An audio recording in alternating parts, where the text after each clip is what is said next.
Wanqing once stood on the roof, wanting to end her life after facing severe public backlash. Everyone thought she was the reason Professor Xu died, and they even spread rumors that she used every trick, openly becoming a mistress just to get a PhD spot. Many people even demanded she drop out of school to save the last bit of respect for Professor C. But after everything, Wanqing sat alone on a train to Hengjing, deciding to leave all the drama behind. Before that, her grandpa had left her a letter before he passed away. In the letter, he told her that in life you can only move forward, not backward. If one day you can no longer see the road ahead clearly, go to Hengjing No. 8 High School. Because school is a place that can heal wounds and help people find themselves again. 3 months after waking up in her familiar room, Wanqing decided to follow his advice and start over. Now she only hopes to live like a normal person, do an easy job and enjoy a peaceful life. On her first day arriving for work at Hengjing No. 8 High School, even though it was just a temporary contract, Wanqing promised herself to live well. Coming back to the place where her grandparents used to live and work made her clearly feel the warmth, simplicity, and peace that she had not felt in a very long time. Right after that, she went to the PE department office. Director Qian was very confused when he found out that a PhD graduate like her accepted a job as a sports equipment manager. But for Wanqing right now, all she needed was an easy job to start her life over. Director Qian took her to the equipment storage room and told her that from today, this would be her workspace. Even though the room was messy and dust covered all the desks and chairs, Wanqing smiled and accepted it. While Director Qian kept giving instructions on all the tasks to do, Wanqing quietly drew a super cute bunny, pretending to carefully take notes of his advice. Before leaving, Director Qian reminded her that she had a 1-month trial period, and that she absolutely had to attend the PE department meeting tomorrow. Wanqing happily agreed. After that, she started cleaning the room. When she came back with a mop and a bucket of water, she suddenly saw a male student climbing in through the window. Zhang He assumed she thought he was a student who was sent there to clean as a punishment for not wearing a uniform, but he was completely speechless when he found out that Wanqing was actually the new teacher at the school. To hide his identity, Zhang He lied and said his name was Qinao, then pulled out a ball borrowing card that had been stamped a full 100 times. Wanqing agreed to let him borrow a volleyball, but on the condition that he had to come back during his break to help her clean up, and he absolutely had to return the ball today. Zhang He immediately agreed, then grabbed the ball and left. Unexpectedly, Zhang He later asked another classmate to come and clean up for him instead. Realizing something was weird, Wanqing went to class 12A5 to ask if Qinao was there. Qinao was really surprised to see a pretty teacher coming to look for him. Right then, Wanqing told him that Zhang He had used his name to go to the equipment room and borrow a volleyball. Hearing this, Qinao got super mad. After that, Wanqing went out to the sports field and sat down to watch the students play sports. As soon as Wang Fei saw her, he instantly recognized her as the person he had met before, so he just quietly kept his eyes on her. Seeing that, Wanqing happily invited him to eat some chips with her. Surprisingly, Wang Fei just casually took the whole bag of chips, leaving her totally stunned. When Wang Fei saw a short guy walk up and ask where Zhang He was, he instantly recognized him as a notorious scammer. This guy specialized in using all sorts of tricks to scam people. If he couldn't trick them, he would scam them out of their money, and he had ruined quite a few families before. Hearing that, Wanqing stepped right up and claimed she was Zhang He's older sister. As soon as he heard her say she would report this to the school to check it out, the scammer panicked and ran off without a trace. As for Zhang He, when he found out Wanqing knew his real name, he hugged the ball, turned around and took off running. It wasn't until she threatened to tell Director Qian about it that Zhang He reluctantly brought the ball back. Going back to her seat, Wanqing thanked Wang Fei for helping to watch her stuff, but he just coldly pulled out a payment code, demanding she pay a watching fee. With no other choice, Wanqing had to send him 10,000 yuan exactly as he asked, then quietly walked away. In her eyes, Wang Fei was truly an annoying guy. Getting off work and going home, Wanqing found out that the new tenant had moved in surprisingly fast. Meanwhile, Wang Fei was quietly soaking in the bathtub, thinking back to the tragedy that happened a year and a half ago in England. Back then, he saw with his own eyes his student Jia Shan take his own life right in front of him. That shock made him completely break down and fall into a long dark time. After that, Wang Fei frantically searched for the person behind John's death. Finally, he found an account named QBI and suspected this was the person who killed his student. The surprising thing was that the account left Wanqing's phone number, which made him immediately send a WeChat friend request because he thought she was Gui Bai, the one who killed Jia Shan. The next morning, in the P.E.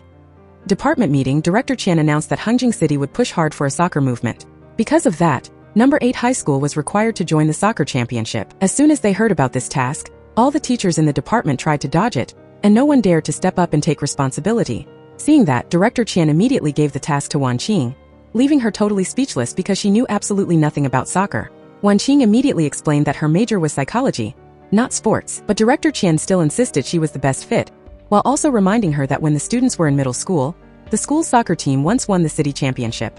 Even though Wanqing firmly refused, Director Qian stubbornly assigned the job and just said to treat it like taking the kids out for exercise, and the results didn't matter at all. He also announced that they would officially meet the soccer team members tomorrow afternoon.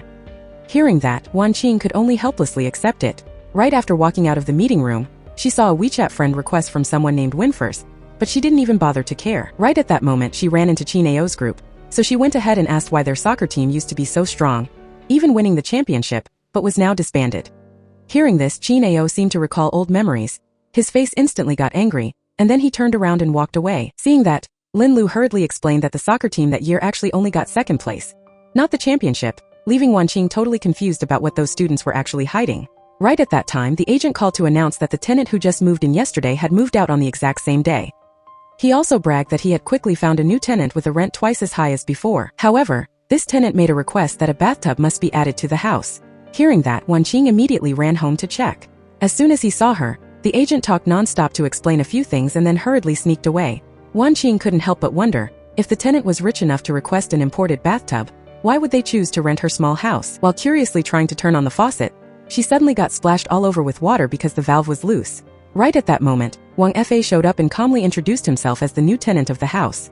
Wan Qing didn't expect to run into that QR code guy again so soon, and could only secretly sigh in her heart. It really is a small world. The next morning, Wan Qing went to the meeting spot to see the soccer team members. But besides Xi and Shu, the old captain of the soccer team, nobody else had shown up yet. A while later, Changyi finally arrived, and then the other students showed up one by one too. The whole group was super excited when they saw that Wan Qing had even prepared bubble tea for everyone. When everyone was there, she announced that the school would send them to join the youth soccer tournament, and for now she would be the one in charge of the team. At the same time, she demanded that they must be at the school gate at exactly 2:30 p.m. on Sunday to go attend the championship qualifiers together. Their first opponent would be Ning'an Experimental School. As soon as they heard the opponent's name, the whole group instantly wanted to quit the tournament because they knew Ning'an Experimental School was very strong. Seeing that, Wan Qing immediately used failing them in PE and telling their parents as a way to pressure them, but the students didn't care at all, turning around and walking away one after another. Only Xi and Shu stayed behind and calmly said that they were already failing almost every subject anyway, but he would try his best to get everyone to show up. When he got back to class, Qin Ao found a gift box in his desk drawer. At first, he thought it was a gift from Xiao Tian and was super happy, but when he found out it wasn't, he immediately brought the gift box to Wan Qing to ask if she was the one who prepared it. Right then, Jiang He also brought a free 100-time soccer equipment borrowing card to confront her, thinking she did that too. Wan Qing directly denied everything. She also took the chance to list out a bunch of her own amazing achievements, and then said she just wanted to live a relaxed life doing nothing, which was why she took this job. Of course, none of the students believed she was that excellent. The group even claimed that the person who prepared the gifts was definitely her, because her phone number was written on them. Based on the leftover pieces of paper with information, Wan Qing carefully analyzed every detail, and finally figured out the name Xi and Shu. Instantly, Jiang He's group ran off to find Xi and Shu to confront him. But when watching his reaction, Wan Qing quickly realized that Xi and Shu was absolutely not the person who prepared those gifts. At this point, Xi and Shu finally revealed that he himself had also received a similar gift before. At the same time, he promised that if everyone agreed to join the weekend game, he would tell the whole truth. After school, Xi and Shu waited for Changyi, and then reminded him to meet up at the school gate at exactly 2:30 p.m. on Sunday to go to the game. When he saw that Changyi still kept that old keychain from years ago, Xi and Shu knew he hadn't completely given up on soccer yet. Sure enough, Changyi finally nodded and agreed to join. Coming home that evening, Wan Qing saw that Wang Fa's room lights were off, so she thought he wasn't home. But then she heard the sound of running water inside, and couldn't help but wonder why a person taking a shower would turn off all the lights. It was truly super weird. The more she thought about it, the more uneasy she felt. So she immediately called the agent to ask about Wang Fa's identity. She didn't understand why a guy with money wouldn't rent a high-end apartment but insisted on moving into her place, and even spent money to install a bathroom in this old house. She even worried what if Wang Fa was a psycho killer? Then what would she do? When stepping out onto the balcony, Wan Qing unexpectedly met Wang Fa's cold eyes, which made her jump. By the time she realized he had heard that whole phone call just now, she could only awkwardly try to find a way back into her room. Wang Fa just calmly introduced himself as 30 years old, from Yongchuan, currently unemployed, and conveniently added that right now he still had no plans to kill her. Going back to her room, Wan Qing just held her head, wondering who was trying to mess with her. From the mysterious gifts to the neighbor who was always attached to a QR code all day, everything was incredibly strange. The next morning, as soon as she stepped out of the house, she bumped into Wang Fa again. Seeing him wait patiently in line for a long time just to buy pastries at a famous bakery, she couldn't help but feel that this guy was really weird. Arriving at school, Wan Qing stood waiting for the soccer team members, but the bus was about to leave and everyone still wasn't there yet. Xi and Shu immediately texted to ask if Changyi had arrived, but only got a short reply back saying he wouldn't come. What an idiot. Seeing that the students started to want to go home, Wan Qing secretly felt happy inside because she thought she wouldn't have to lead the team to the game. But Director Chen suddenly showed up and said that if they were missing someone else would replace them. After that, he even handed out snacks to the whole team to boost their spirits, and then reassured Wanqing that the substitute players were already waiting at the sports field, so she could just relax and lead the team onto the bus. When they got there, the students of Hungjing No. 8 High School immediately noticed that their opponents were super professionally equipped, from their uniforms to the coach who came with them. Right at that moment, Wei Dong from the track and field team also ran over to join the soccer team. Seeing the Ning and experimental school side chanting their slogan with so much energy, Wanqing also quickly came up with a slogan, Hungjing, Hungjing, Shining Stars, and then high-fived the students, shouting it out loud to hype everyone up before starting the game. Right after that, the game between Hungjing No. 8 High School and Ning and Experimental School officially started. After taking some pictures to report the situation, Wanqing suddenly noticed that Wang Fa was also at the soccer field, which made her really curious. But just a moment later, her attention was completely drawn into the game. Wanqing didn't expect a high school soccer tournament to be this exciting and intense. In her eyes, those seemingly useless students were actually playing with so much passion. She suddenly realized that the grass field was the real battlefield for these kids. When the Hungjing team fell behind with a score of 2-0, Wanqing clearly saw the frustration showing on every student's face. On the outside, they always acted like they didn't care, saying that winning or losing didn't matter, but their eyes were filled with anger, helplessness, and regret. The words "it's okay" were just a shell hiding a desire to win that was stronger than anyone else's. The fire in their eyes, the running steps that refused to stop, along with those seemingly useless efforts, said it all.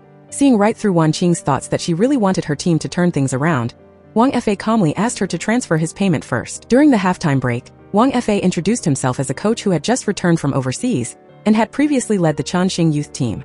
Hearing that, the students all looked suspicious because to them, if you wanted to coach a European team, your skills definitely had to be incredibly amazing. Faced with that doubt, Wang Fa just coldly replied that whether they believed it or not was up to them, but if they wanted to win, they had to absolutely follow his instructions. Right after that, Wang Fa started teaching the students how to play more effectively, from tactics to how to work together on the field. Wanqing could only secretly pray that this QR code guy could really help the team make a difference this time. Entering the second half, the game became super intense. The students of Hungjing No. 8 High School played with full determination, eager to win to shut down their opponent's arrogance. In the tough 78th minute, the school's team finally scored an important goal. That goal immediately fired up their fighting spirit, helping the whole team get their momentum back. Not long after, the score was tied at 2-2 amid the excited cheers of the students. Witnessing that spectacular comeback, Wanqing didn't forget to thank Wang Fa for helping the team turn the situation around. After the game ended, the whole team was getting ready to go back when Director Jean, the person in charge of the chemistry competition team, borrowed the soccer team's bus to take his students back first. That made Wanqing and the students super frustrated. With no other choice, she had to take the whole team out to eat while waiting for the bus. In another development, Yu Bo went to meet Wang Fa and suddenly found out he intentionally came to Hungjing to investigate Wanqing because he suspected she was Gu Bai, the person who killed his student Jia Shan. Knowing that Wang Fa was even renting Wanqing's house, Yu Bo was shocked to his core. In the restaurant, the students searched online for info about Wang Fa and found out he really was the former coach of the Chongqing youth team. Everyone was super amazed. At this time, Xian Shu also stepped up to apologize to everyone, confessing that actually he had never received any gift at all.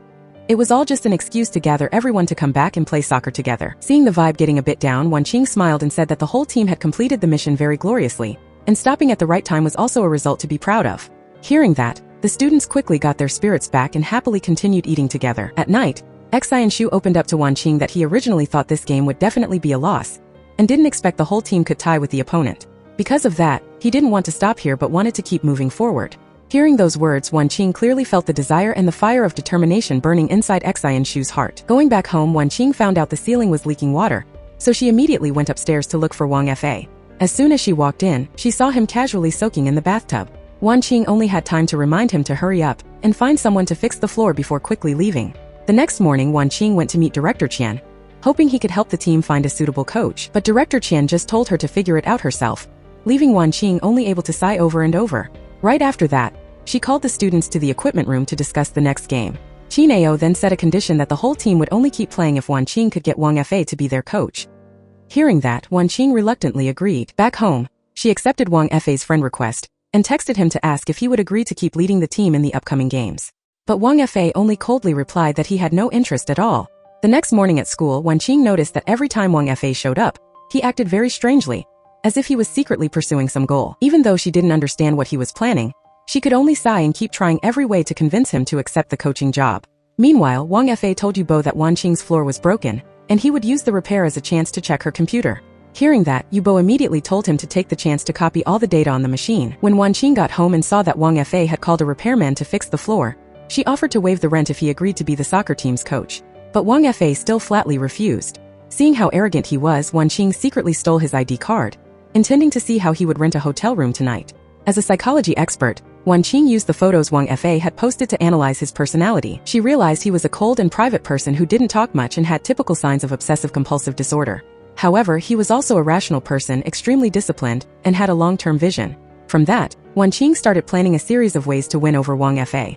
Right at that moment, Wang Fa came over and said he had lost his ID. Hearing that, Wan Qing immediately said, "There's still an empty room in the house," and invited him to stay. Wang Fa also quickly agreed.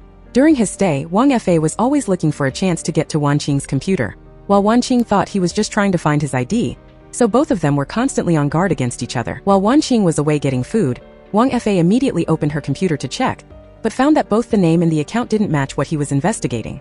After bringing the food back, Wan Qing kept using all sorts of ways to get Wang Fa to change his mind, but he had already seen through her psychological tricks, so he didn't fall for the trap. With no other choice, Wan Qing had to take him down to the room where her grandparents used to live to sleep for one night.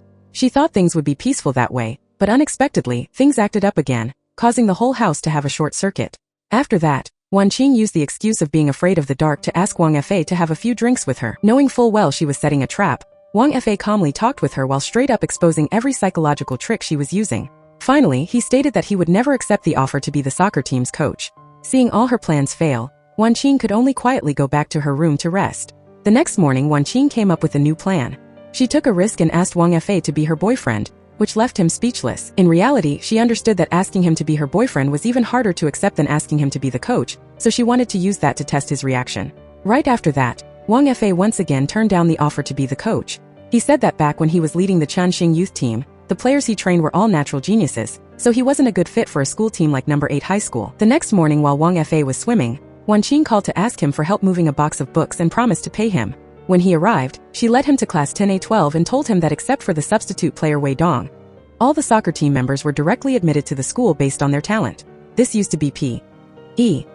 Class 10A12, where they were both classmates and teammates training together and bonding for many years. But after that, the coach suddenly gave up on the training, and even the star striker transferred schools. The P.E. class soccer team disbanded because of that, and the members were scattered into different classes.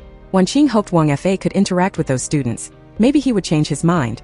She just wanted them to be able to keep chasing their passion, instead of saying they quit while their hearts still always burned to play soccer, just because they were once abandoned by their coach and teammates and lost their chance. Right after that, Wan Qing returned the ID card to Wang Fa, and once again hoped he would agree to be the coach. Wang Fa then gave one condition, which was that she had to try living by his rules. If she could stick with it, he would think about saying yes. Hearing that, Wan Qing also gave a counter condition, asking Wang Fa to experience her life. Whoever couldn't hold out until the end would be the loser. Finally, they both agreed that every morning they would follow Wang Fa's arrangements, and in the afternoon they would follow Wan Qing's plan. Wang Fa set the first challenge for Wan Qing, asking her to bike for 2 hours and 9 minutes and burn exactly 800 calories. With a personality that doesn't like to lose, Wan Qing had to grit her teeth and accept it. While watching her, Wang Fa couldn't help but wonder if someone who could bond with students as quickly as Wan Qing was really the guai he was searching for. After finishing the ride, Wan Qing got a notification that she had only biked for 1 hour and 3 minutes and burned only 120 calories. Hearing that, she immediately sped up and tried to climb a hill. A while later, Wan Qing stumbled back, complaining as she walked that she had run into someone else. Seeing that her leg was cramped, Wang Fa immediately sat down to stretch it out for her. Just a moment later, her leg felt much better. Knowing she lost the morning challenge, Wan Qing honestly accepted her defeat, but she still confidently stated that Wang Fa might not necessarily win against her in the afternoon. When it was Wan Qing's turn to set the schedule, she dragged Wang Fa to eat and quickly realized he was also secretly watching her habits. Wang Fa found out she really liked spicy food, hated cilantro, and was almost not afraid of hot food. On the other hand, when she forced him to sip a piece of wonton that had just been served, Wang Fa immediately coughed his head off because it was too hot. After eating, Wan Qing dragged him to go sightseeing and demanded that he absolutely not look at his watch. That was nothing short of torture for Wang Fa. Then she told him to close his eyes to feel the wind and the ripples moving around. Wang Fa followed her lead, and when he opened his eyes, he realized he had unconsciously dozed off and had a rare good sleep. Knowing he often suffered from insomnia, Wan Qing smugly told him he should be grateful to her. Because Wang Fa had peeked at his watch many times, the challenge ended in a draw. Wanting to win the next round, Wan Qing secretly played a game to help Lin Lu, and then made the boy go for a run in her place. But Wang Fa quickly found out she cheated and caught her red-handed on the spot, leaving Wan Qing with no way to save face. Returning to his room, Wang Fa kept struggling with his thoughts, wondering if Wan Qing was really guai after all. Right then, Wan Qing came over and said that if he agreed to be the coach for the team, she would help improve his insomnia. Wanting more chances to interact and verify her identity, Wang Fa finally agreed. Successfully convincing him made Wanqing so happy she couldn't hide her joy. Xianshu happily texted his mom to brag that the school team had just tied with Ning in experimental school. She immediately texted back to congratulate her son, but also said she was short on hospital fees. Without any hesitation, Xianshu immediately sent 3,000 yuan to his mother, then quietly replayed the recording of her congratulations over and over as a way to ease his longing for her. The next day, Wang Fa officially went to school to meet the soccer team members. His appearance made the students super excited. The whole team took turns signing a soccer ball and gave it to Wang Fa. He just quietly signed his name on it before leading everyone to the practice field. The first practice session started with running laps around the field. After the students finished 3 laps, Wang Fa still told them to keep running, even though everyone was feeling pretty frustrated inside. Not a single person dared to speak up. Even after they had run 10 laps, he still coldly ordered them to keep going. Standing on the sidelines, Wanqing couldn't help but worry, fearing the kids would collapse from the intense workout. Meanwhile, the students got more and more annoyed, thinking that Wang Fa didn't even want to teach them and was just torturing them on purpose. Eventually, the whole group decided to walk out of practice together. Facing that reaction, Wang Fa still kept a cold face, making even Wanqing wonder what he was thinking. A little later, Xianshu came and asked Wanqing if she and the coach both felt in their hearts that they weren't good enough. Whether the team wins or loses, it doesn't really matter to her, right? Faced with that question, Wanqing didn't know what to say at first, while Xianshu just quietly turned around and walked away. When he found out their next opponent was Lujing International School, where Tianyu was, Xianshu couldn't help but feel down. Back in the second semester of 10th grade, Tianyu left the team and coach Li to move to Lujing International, because he wanted to be trained by a pro coach. Meanwhile, Wang Fa asked Wanqing if she was scared he had ruined the team, making it impossible for her to finish the school's task. Wanqing just smiled and said that once she chose to trust him, she wouldn't have any doubts.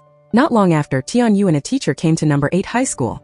As soon as he met Xianshu's group, he arrogantly bragged that his coach Ma had once won the title of the city's best youth soccer coach. Seeing that Xianshu's team still didn't have an official coach, Tianyu started mocking them. Unable to take it, Changyi threw the ball straight at Tianyu's head because he dared to call Xianshu a useless person. Right after that, both sides decided to have a match to see who was better.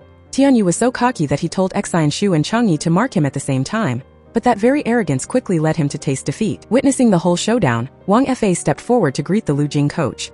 When he found out Wang Fa had officially accepted the coaching job, Xianshu immediately got his friends to ask him about the training plan. The whole group also took the chance to apologize for skipping practice for the last 3 days. Wang Fa said that leaving them alone wasn't to punish them, but because he wanted everyone to learn how to judge a coach's instructions for themselves. According to him, following orders blindly makes people passive. Therefore, everyone needs to know how to ask questions and when to have doubts. Hearing those words, Wanqing couldn't help but laugh because she finally understood his intention. That evening on the way home, Wanqing thanked Wang Fa for agreeing to help the team and promised to pay off her debt to him before the game happened. The next morning, the students brought snacks to apologize to Wang Fa, and even gave him the stopwatch that the old coach had left behind.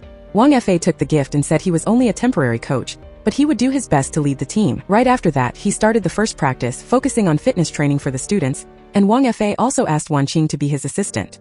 After a session of holding the flag to give directions until her arms were totally sore, the team's practice finally ended. Right then, Wei Dong came over to ask to quit the team to go back to pursuing track and field.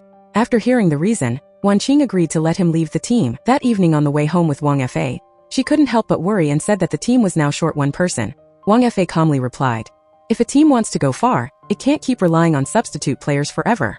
When he found out that Wei Dong had replaced Chang Ye's spot before, he immediately wanted to meet Chang Yi to evaluate his ability. The next morning, Chang Yi showed up in front of the team and didn't hesitate to trash-talk Xianshu's group, calling them a bunch of losers. Right after that, he dribbled the ball past everyone all by himself and scored a goal, as if to prove that what he said was right. Facing that provocation, Xianshu just coldly replied that if they were such an eyesore to him, he should just tell the school to disband the team. Watching from the outside, Wang Fa saw Chang Ye's skills clearly, so he immediately called an end to the practice.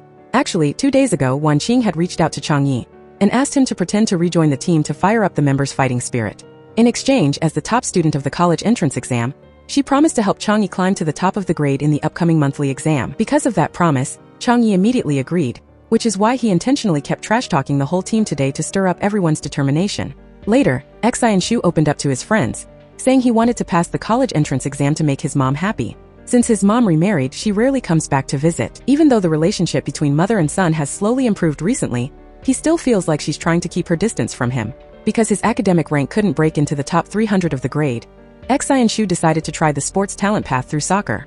Hearing those sincere words, the friends on the team all promised to keep fighting with Xianshu, which deeply moved him. In another scene, Wan Qing gave Changyi a set of practice exams she had worked hard to find to help him improve his grades. At the same time, she also straight up said that the reason Changyi always opposed her being the teacher in charge wasn't because he hated her, but because he didn't want the school team to be formed again.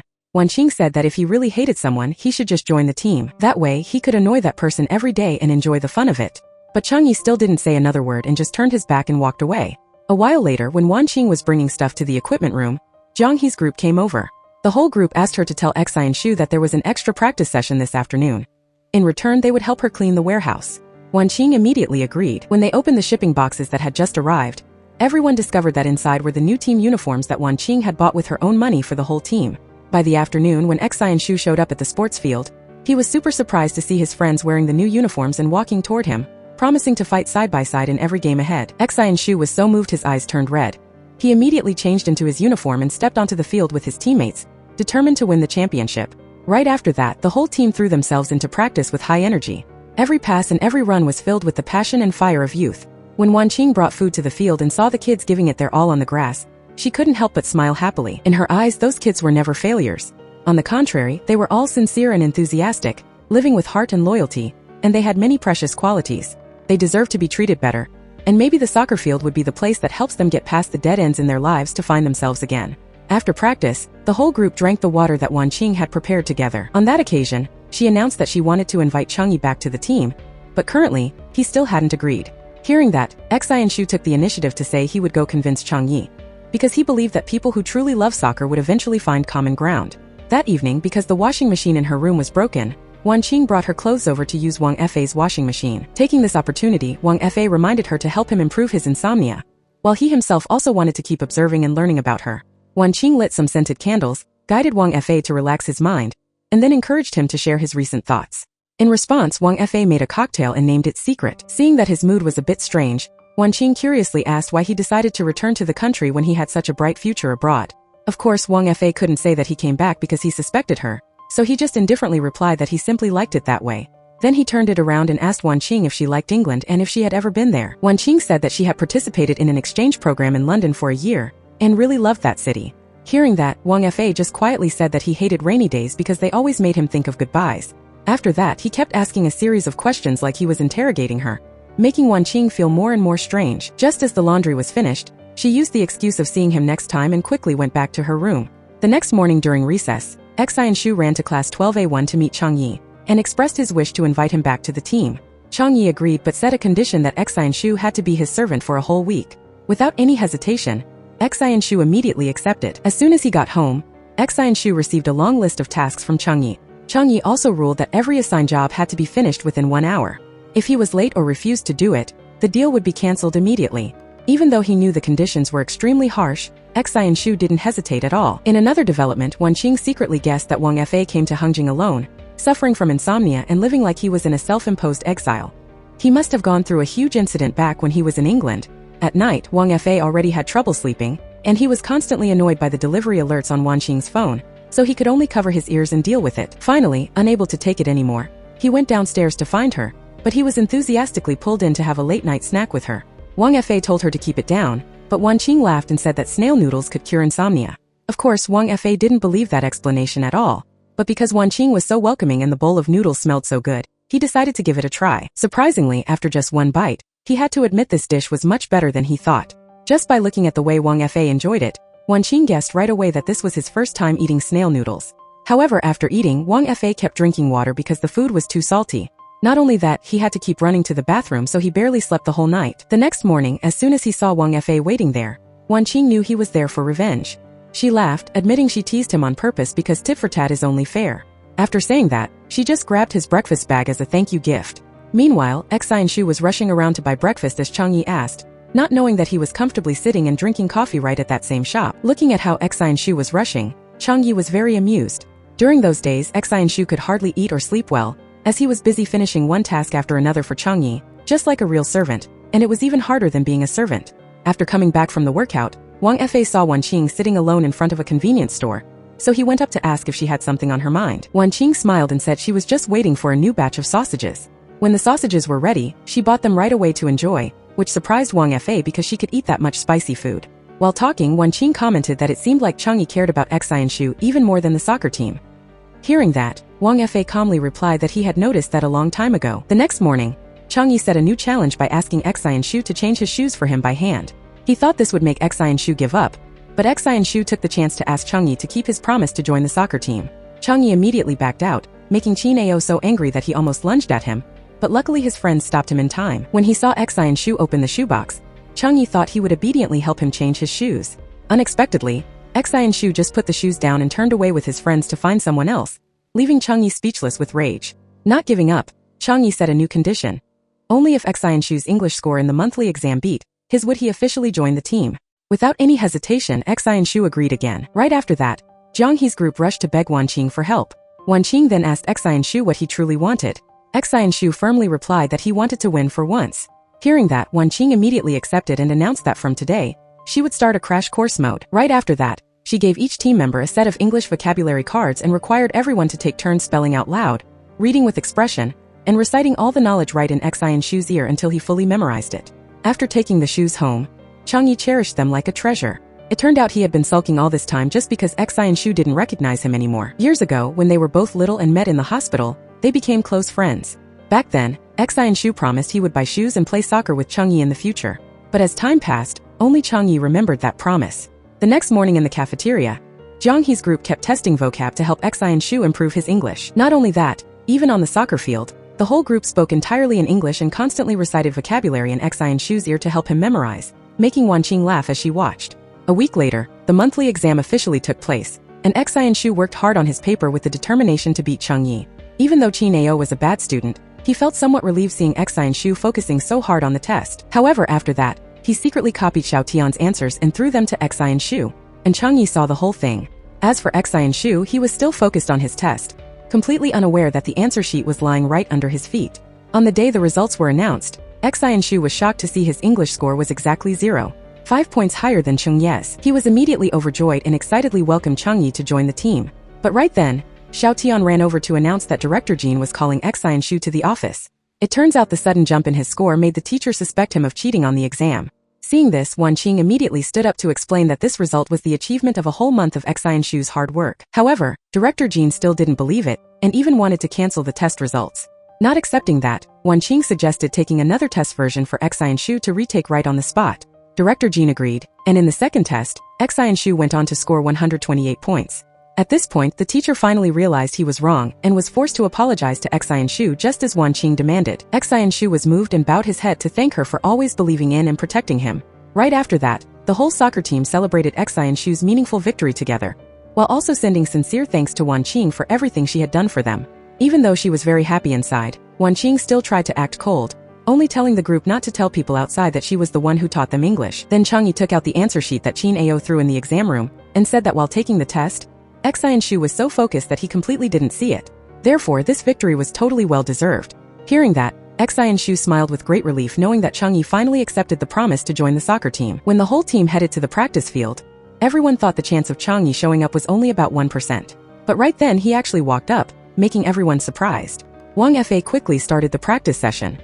He required that after a 10-minute warm-up, the whole team would practice dribbling and defending in groups of 1-on-1 and then 2-on-2. Because he was still annoyed with Changyi, Qin Ao took the initiative to ask Zhang He to pair up and defend against him. Both were determined to beat Changyi. But the result was that he easily got past them and scored. When it was Xian Shu and Lin Lu's turn to coordinate on defense, they also couldn't stop Cheng Ye's moves. After that, each group took turns trying their best, but in the end still no one could block him. After practice, Changyi casually told Qin Ao that he just needed to admit he was worse. Hearing that, Qin Ao immediately called Zhang He down. The two of them climbed onto a single bicycle because they had talked too much big game earlier. The two students struggled to pedal the same bike in the middle of the schoolyard, making the students around them unable to stop laughing. Wang Fa also took the chance to congratulate Wan Qing, because she finally gathered enough 11 members for the soccer team.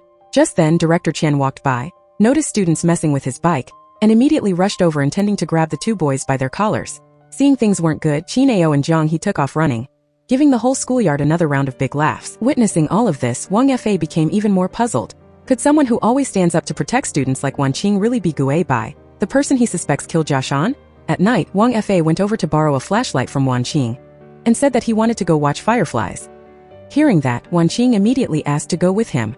On the way, she explained that the red light from the flashlight would bother the fireflies less, because these insects mostly appear from July to September, Today they could only count on luck. Because she mistook the light of a small bulb for a firefly, Wanqing excitedly ran over and accidentally sprained her ankle. Wang Fei had to help her sit down and gently adjusted her ankle. While waiting for the fireflies to show up, Wanqing shared that she had loved these insects since middle school. Back then, her literature teacher said that fireflies are incredibly magical creatures.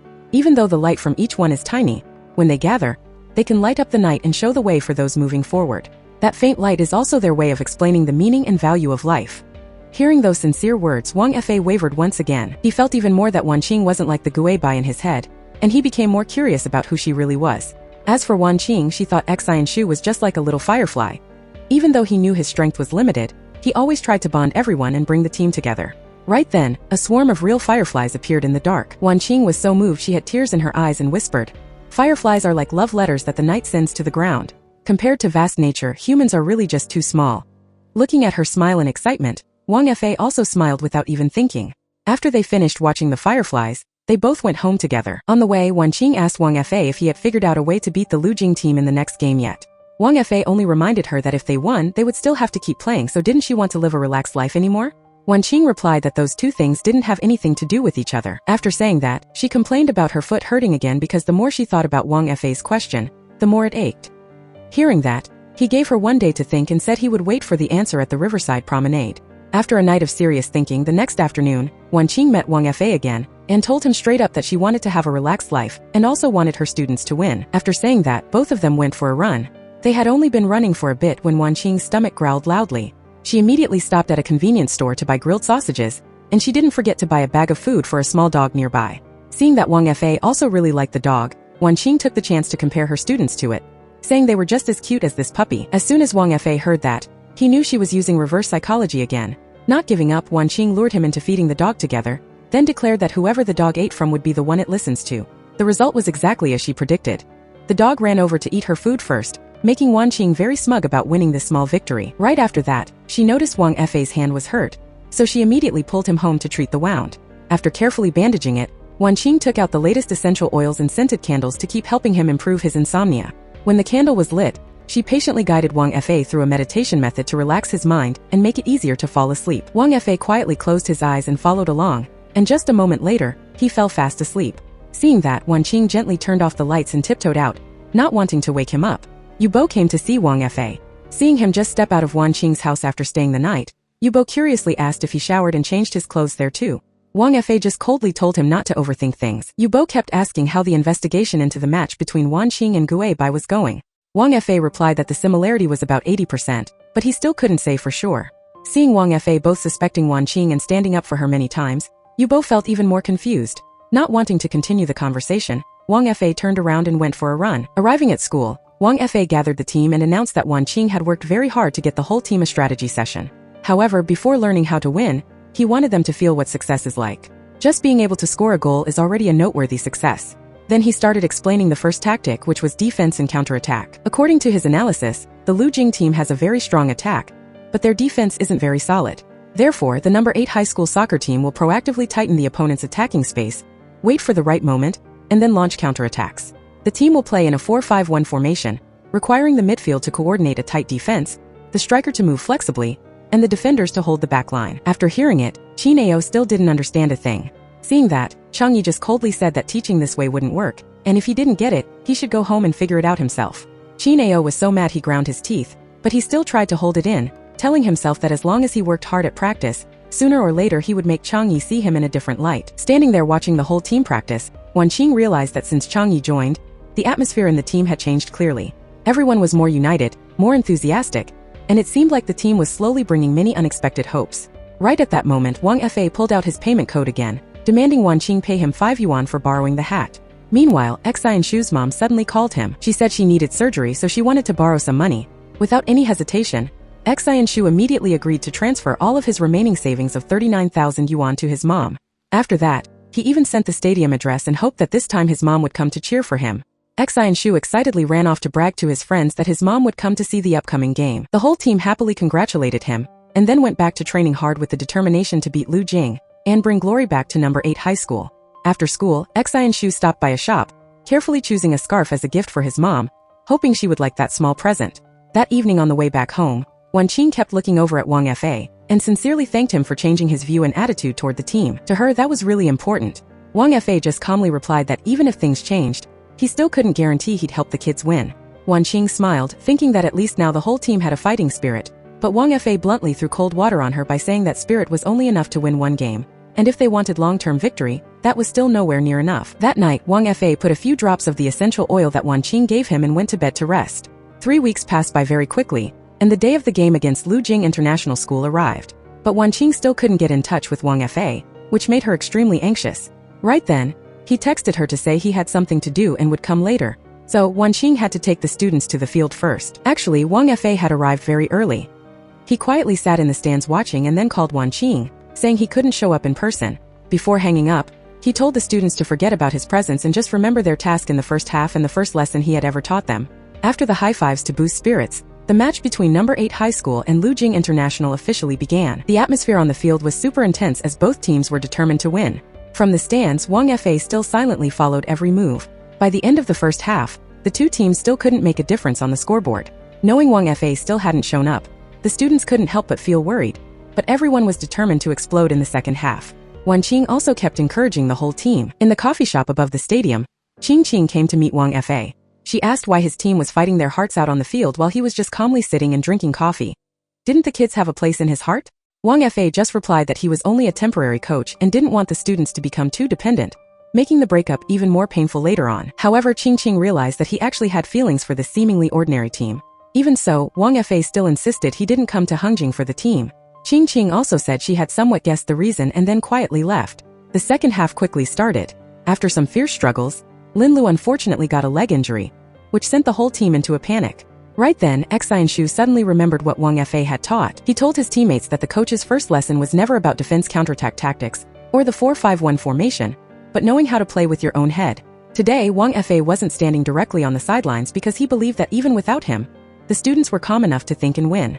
The most important thing was never the formation but the mindset of the game. Sitting in the stands, Wang Fa smiled slightly when he saw his students had truly understood his meaning. Instead of rigidly sticking to the old formation, the whole team proactively switched to a 4-4-2 to adapt to the game. During an attack while Xianshu was dribbling the ball, Tianyu suddenly rushed in and fouled him, pushing him down. The referee immediately pulled out a yellow card to warn Tianyu for the dirty play. Xianshu could let it go, but in Changye's eyes, there was nothing but rage right now. Right after that, with a super smooth play, Qineo jumped high and headed the ball into the net, opening the score at 1-0 for No. 8 High School.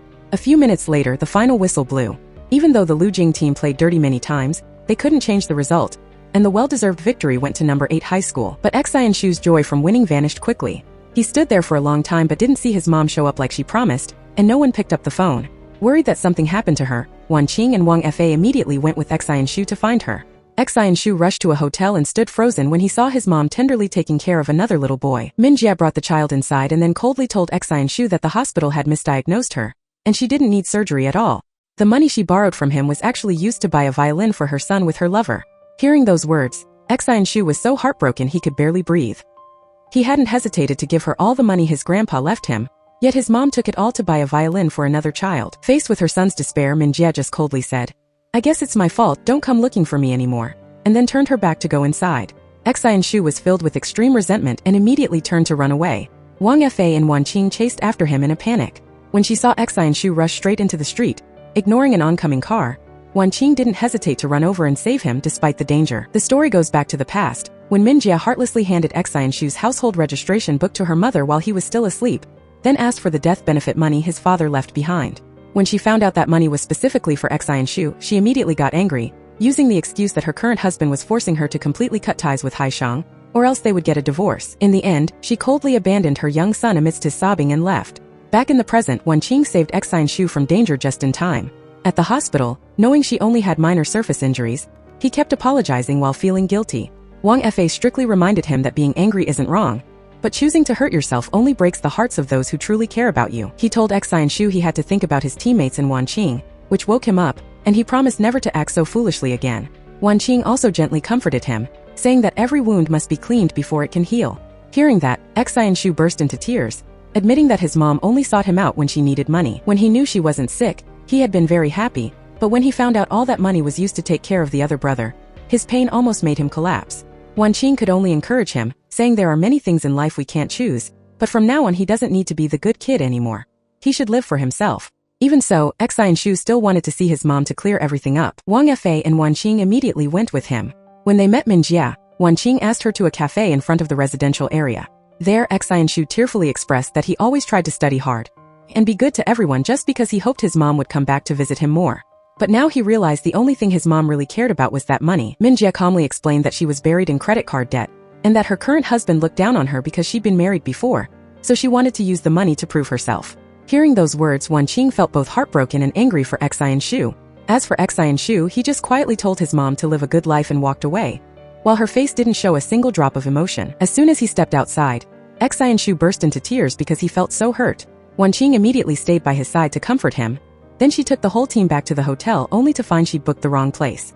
Right then, Wang Fei had already booked rooms at a different hotel. When the whole team arrived, they were blown away by how fancy it was and kept bowing to thank Wang Fei and Wan Qing. Since her credit card was maxed out, Wan Qing had to owe that money to Wang Fei. While checking in, Chang Yi suddenly asked to cancel his room because he had to catch a high-speed train back that same day. Seeing that, Wang Fei proactively drove him to the station. On the way, he made a quiet phone call to Xian's mom. At the hot pot place, Xian told his friends that from now on he wouldn't force his mom to accept him anymore, because letting go was the only way his heart would truly feel at ease. Hearing that, everyone told him that things would eventually get better. Xian smiled and raised his glass with the group, officially moving on from the pain that had stuck with him for so long. A moment later, seeing Wan Qing walk outside, Wang Fei quietly followed her. He didn't let her drink beer because he was worried it would affect her injury.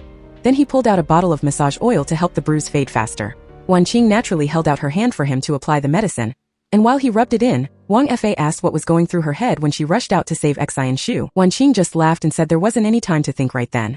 That answer made Wang Fei suddenly think of Jia Shan. His heart sank again. Noticing the heavy mood, Wan Qing teased that when he wasn't making people scan QR codes, he actually looked pretty handsome. Wang Fei laughed and said she didn't have to pay her half of the hot pot bill.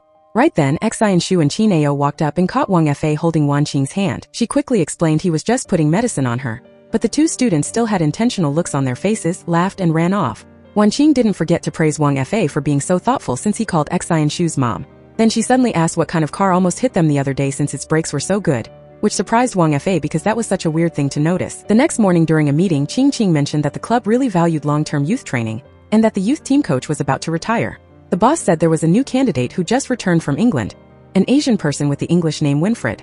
Because of his excellent achievements, everyone calls him Mr. Win. Hearing that, Qing immediately realized he was her younger brother, and agreed to let the staff proceed with negotiations. On the day of the parent-teacher meeting, the soccer team members invited each other to take a commemorative photo. Director Qian also excitedly ran over to ask to be in the photo, happily saying that this victory made the whole school very proud, so they should keep their heads high. Hearing that, the whole team excitedly took many more photos to hang on the honor board. Right when the kids brought the photos to show Wan Qing, Ms. Chun ran over to report that the parents of some students had arrived and demanded to see her immediately. It turned out many parents showed up to protest the soccer team. Lin Lu's mom thought playing soccer only affected health, while others claimed their kids were poor students so the school forced them to compete. They even wanted their kids to give up their spots in the tournament.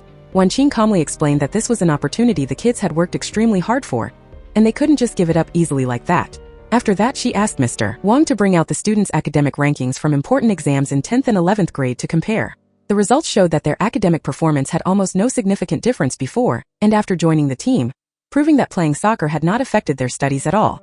But the parents still wouldn't accept it because according to them, 12th grade and the college entrance exam were the most important. Under that pressure, Wan Qing boldly promised that she would help all of them get into the top 500 of the whole grade, which is enough to qualify for their dream university, while not having to give up their passion for soccer.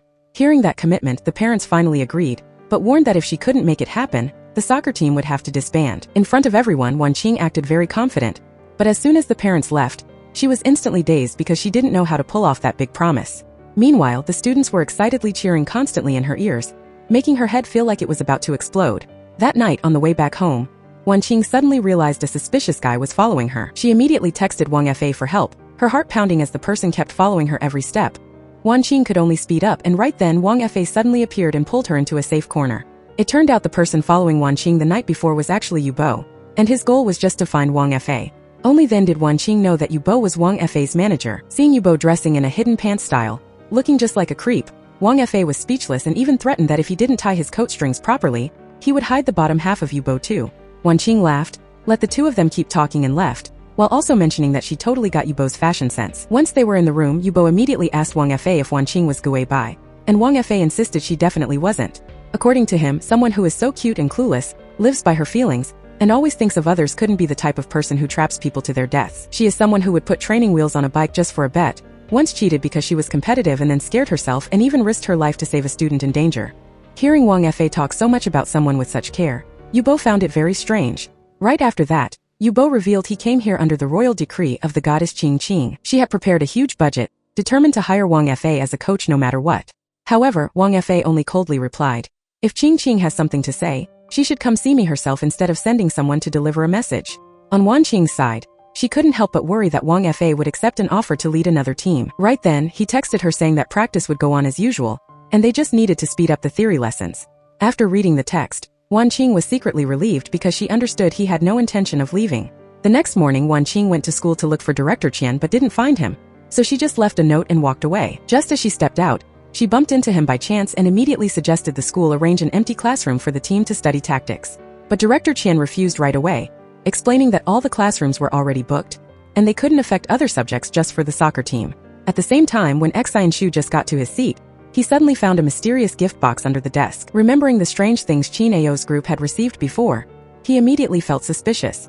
Right after that, Xianshu brought the mysterious box to Wanqing to check out.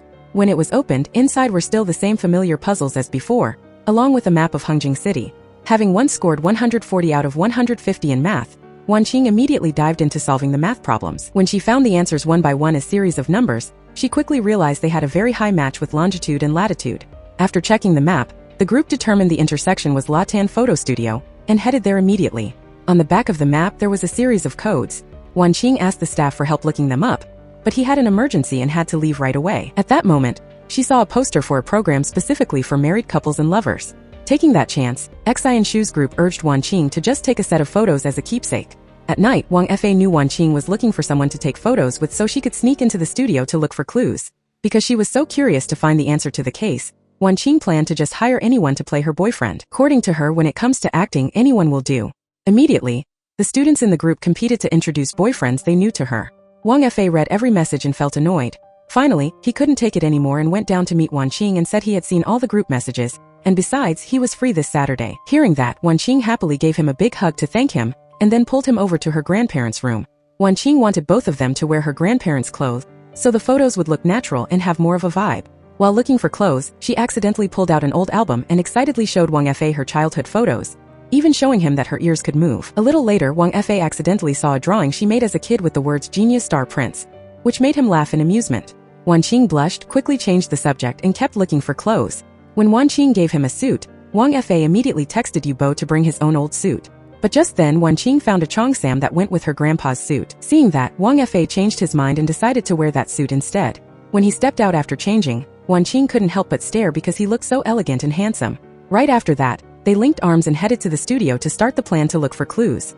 When they arrived at the photo studio, Wanqing quickly found the photo related to the puzzle. But what surprised her the most was that it was actually a photo of her own grandparents together. She suggested buying the photo, but the owner firmly refused. Right then, the owner's elderly father walked out. Because his memory wasn't clear anymore, he mistook Wanqing and Wang Fa for her grandparents from years ago.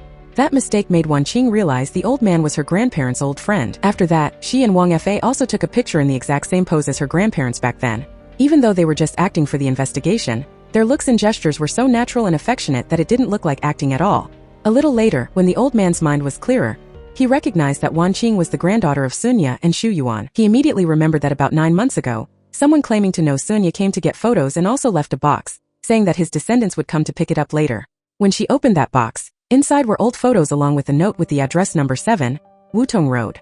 Right after that, Wanqing and Wang Fa went together to find the house at number 7 Wutong Road. When the old door opened, a bunch of childhood memories with her grandparents flooded back into Wanqing's mind. She told Wang Fa that her grandpa was a literature teacher, and her grandma was an art teacher. While quietly looking at the house, she suddenly found her grandpa's watch, the gift he promised to give her when she grew up. Hearing the hands of the watch still steadily ticking, Wanqing's tears wouldn't stop falling. Right there, she made an important decision to open a tutoring class for students in this very house, as a way to continue her grandpa's unfinished dream. When she went back to her room and looked at the old photo again, Wanqing finally understood why her grandpa wanted her to go to Hongjing No. 8 high school. She quietly promised herself that from now on, She wouldn't give up on herself for anyone, even though she still didn't know who the mysterious person behind the clues was or where they wanted to lead her. She could still feel the good intentions and silent help they gave her. The next morning, Wan Qing led the whole soccer team to house number 7 and announced that from now on, this place would be their classroom and also the team's secret base.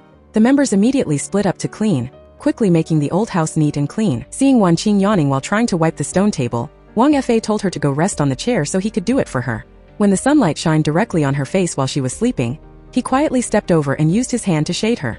Witnessing that scene, the students could only look at each other and smile, as it seemed everyone had realized the special feelings Wang Fa had for Wan Qing. After a good sleep, Wan Qing woke up and was surprised, not understanding why she was lying in the shady corner. Then Qin Ao revealed that it was Wang Fa who helped everyone carry her chair to the cool spot so she could rest, and he even told the whole team to talk very quietly because he was afraid of waking her up. Hearing that, Wan Qing couldn't help but blush from embarrassment. Right then, Wang Fa and the students came back with food. Seeing all the delicious food, Wan Qing didn't even have time to be moved before she froze when Wang Fa pulled out his QR code and asked her to transfer 10 yuan for the food. Since she didn't have her phone on her, she could only say she'd owe him. Right after that, the photo studio owner brought the developed photos to Wan Qing and Wang Fa, and happily told them that if they got married in the future, they absolutely had to come back for wedding photos to get a big discount. Those words caught the whole soccer team by surprise, and Wang Fa couldn't hide his amused smile. The students kept praising the photo of the two of them, and Wang Fa even wanted to hang it on the wall as a keepsake, making Wan Qing wonder if he was serious or just teasing her. That evening, while the students were busy decorating the whiteboard, Wan Qing brought fried chicken and bubble tea as a treat for the whole team. At the same time, a projector was delivered. Wang Fa and the kids quickly set it up, officially opening the Yuan tutoring class in the small house. While the team was rewatching a game featuring Jia Shan, Wang Fa suddenly went quiet and stepped outside. Knowing he was missing his old student, Wan Qing followed him and invited him out for some beer. She even showed him how to drink beer with watermelon, a unique flavor that Wang Fa found pretty interesting. Taking that chance, Wan Qing guessed that the reason a coach who once worked at a top club like Wang Fa returned to Hangjing probably had to do with Jia Shan. Honestly, Jia Shan was the most talented student he had ever trained. If the tragedy that year hadn't happened, he could have very likely become a bright star on the field. Wang Fa once noticed that Jia Shan's performance was becoming unstable, with its ups and downs. He understood that he was a proud person who was always afraid of failure, but he didn't expect Jia Shan to push himself so hard that he used banned substances.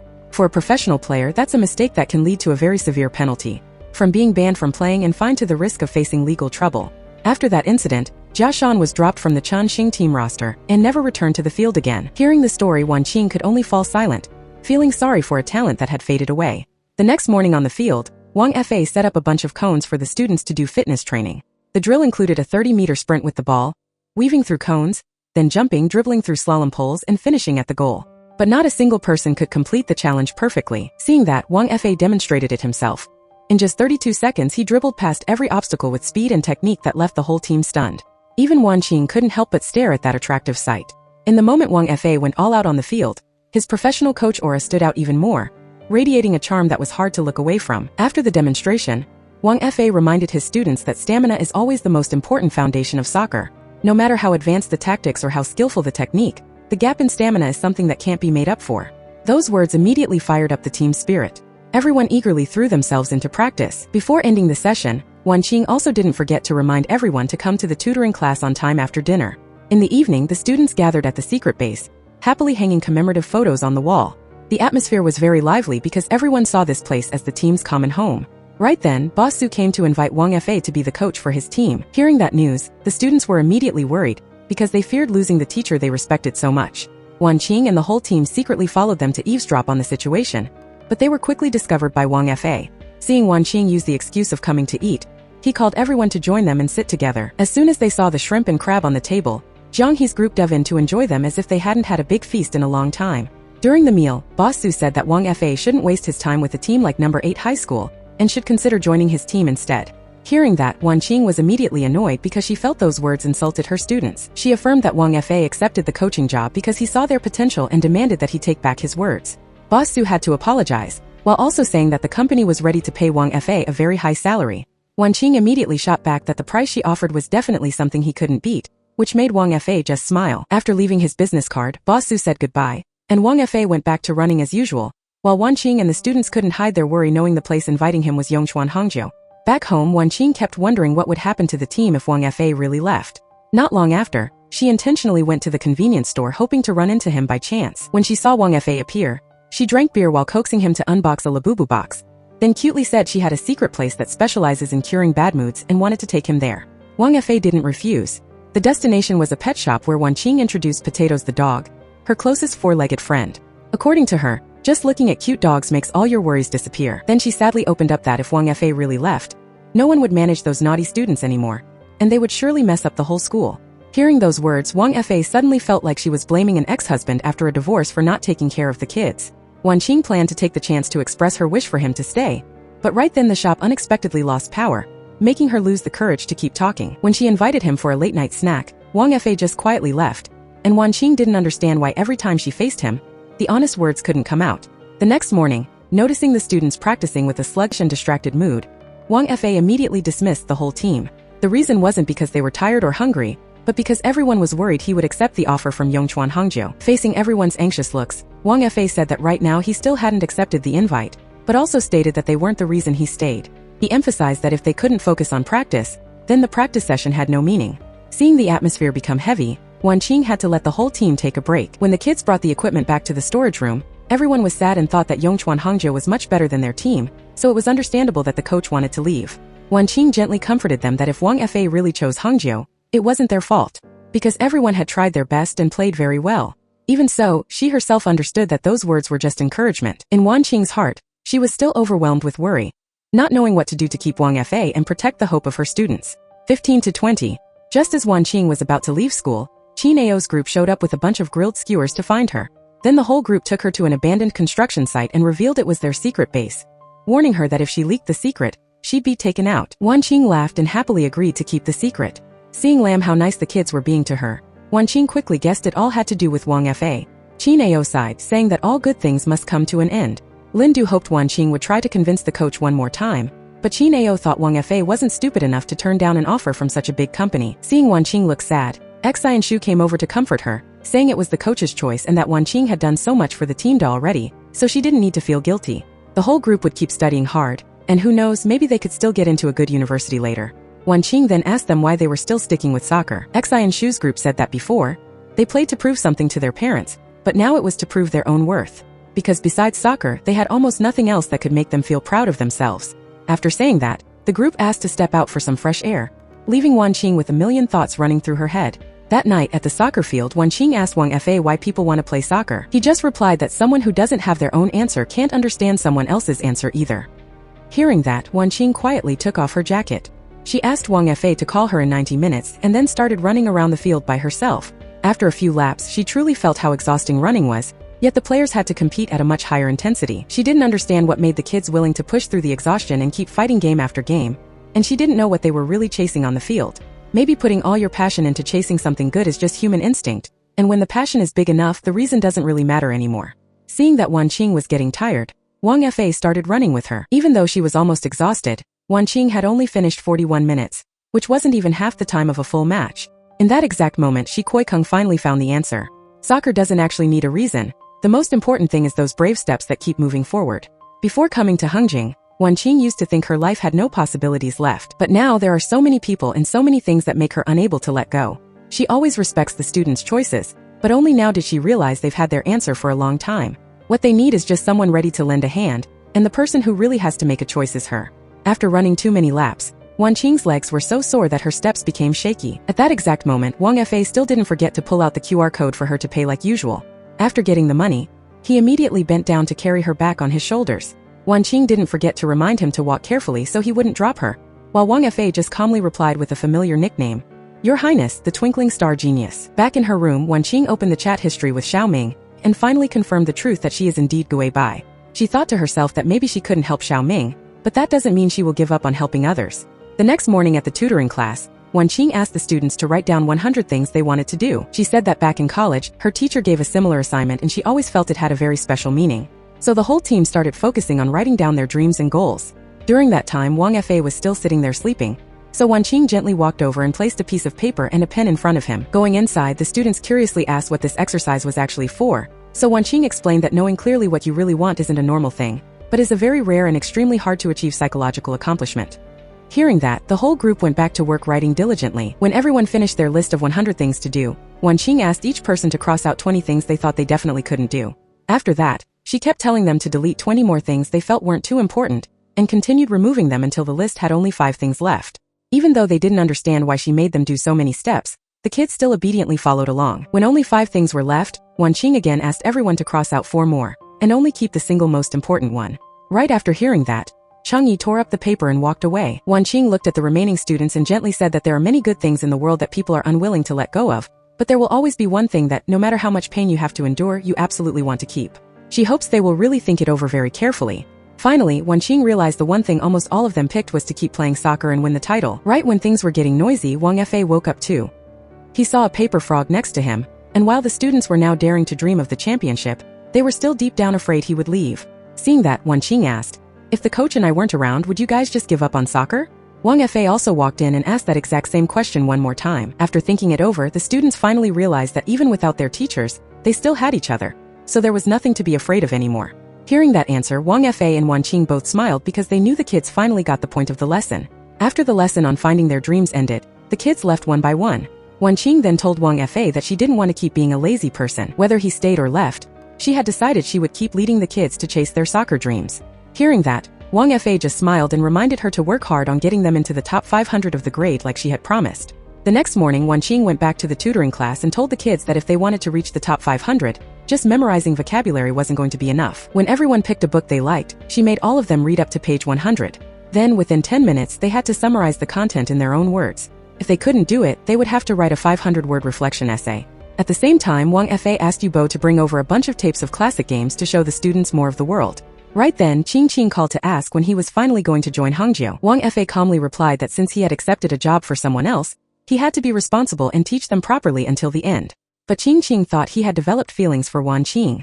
Since Changyi and Jiang he couldn't finish summarizing the books, both of them had to accept writing the 500-word reflection essay. Right then, Wang Fei walked into the classroom and asked the kids how they viewed themselves now. Hearing that, the whole team held up a banner that said, "Hangzhou No. 8 High School has made it to round 2. We are stars shining step by step." Right after that, Wang Fei played the classic games for the whole team to help them understand that victory never comes from just one factor, but a combination of many things. At the same time, he also showed them how to improve their scoring when facing a tight defense. Right then, a storm suddenly broke out, and Wang Fei and Wanqing rushed out to pick up the books. The strong wind blew the books downward, so Wanqing instinctively leaned over the railing to save them. Wang Fei quickly pulled her back and scolded her for being so careless. That sudden hug made them both feel really awkward. Right after that, seeing Wanqing's hair accidentally caught on a hook on the iron bar, Wang Fei gently stepped up to help her untangle it. While gently untangling Wanqing's hair, Wang Fei said that even though Changyi always acts like a rebel, the fact that he keeps coming here proves his heart has belonged to the team for a long time. That evening on the way home, it suddenly started raining, and Wanqing pulled Wang Fei's hand to run with her in the rain. The weird thing was that someone like Wang Fei, who always hated rainy days, felt like he loved them for the first time because his heart was racing for the glowing girl beside him. When they got to the front door, Wanqing carefully brushed away a speck of dust on Wang Fei's eyebrow. That little move made his heart flutter even more. He reached out to touch her hair, but just then a cat meowed, making him pull his hand back quickly, and he only gently reminded her to go take a hot shower so she wouldn't catch a cold. Right after that, Director Qian texted Wanqing saying that if she wanted to make a temporary gate pass for Wang Fei, she just needed to register an account in the school system. Since her main account couldn't be used, Wanqing had to use an account named QBC to finish the registration. Once it was done, she immediately texted Wang Fei to let him know. He texted back saying he would teach her how to ride a bike when they had a chance. Seeing Wang Fei smiling while texting, Yubo immediately guessed that he had fallen in love. Yubo even promised to show him how to win Wanqing over, but Wang Fei just smiled and pulled out a good bottle of wine to treat him. The next morning at the tutoring class, the students all finished their reading and summarized the content. Wanqing asked why they wanted to improve, and everyone answered together that it was because they wanted to keep playing soccer. Hearing that, she decided to show them how to study by starting with things they like and are familiar with, combined with scientific study methods to boost efficiency. After class, Wang Fei started teaching Wanqing how to ride a bike. At first, she was super scared and kept telling him to hold the bike tight because she was afraid of falling. But after just a little practice, she could handle the bike herself and was beyond happy and excited. Right after that, they both biked together in the fresh air, chatting and smiling. The scene looked just like a couple enjoying happy moments together. That night, when he got back to his room, Wang Fei finally dropped all suspicion that Wanqing was the one who hurt Jia Shan. In his heart, a girl as cute, sincere, and kind as her could never do something so cruel. The next morning during self-study, Qin Ao and Lin Lu were caught using their phones, so they were punished by being sent outside to reflect on their behavior. While running around the schoolyard, Lin Lu suddenly had a stomachache, so he went to the restroom. There, the two of them accidentally found a student being bullied.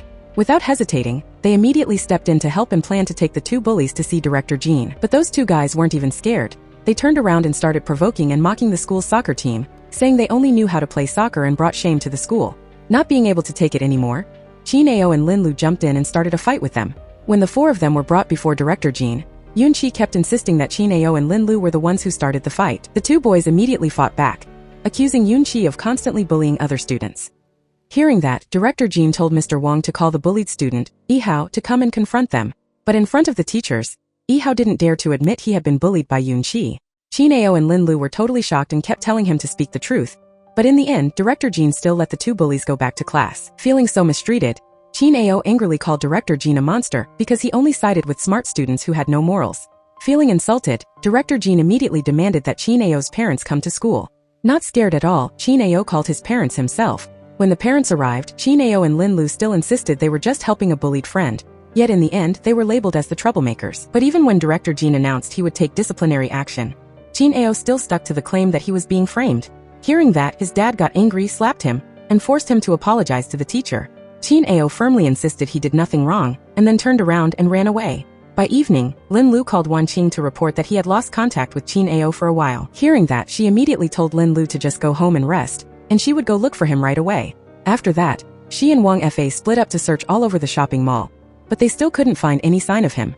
Suddenly remembering the secret base Chin-ao once mentioned, they both rushed there, but the place was still empty. Wan Qing understood that what hurt Chin-ao the most wasn't being punished, but not being trusted by his own family.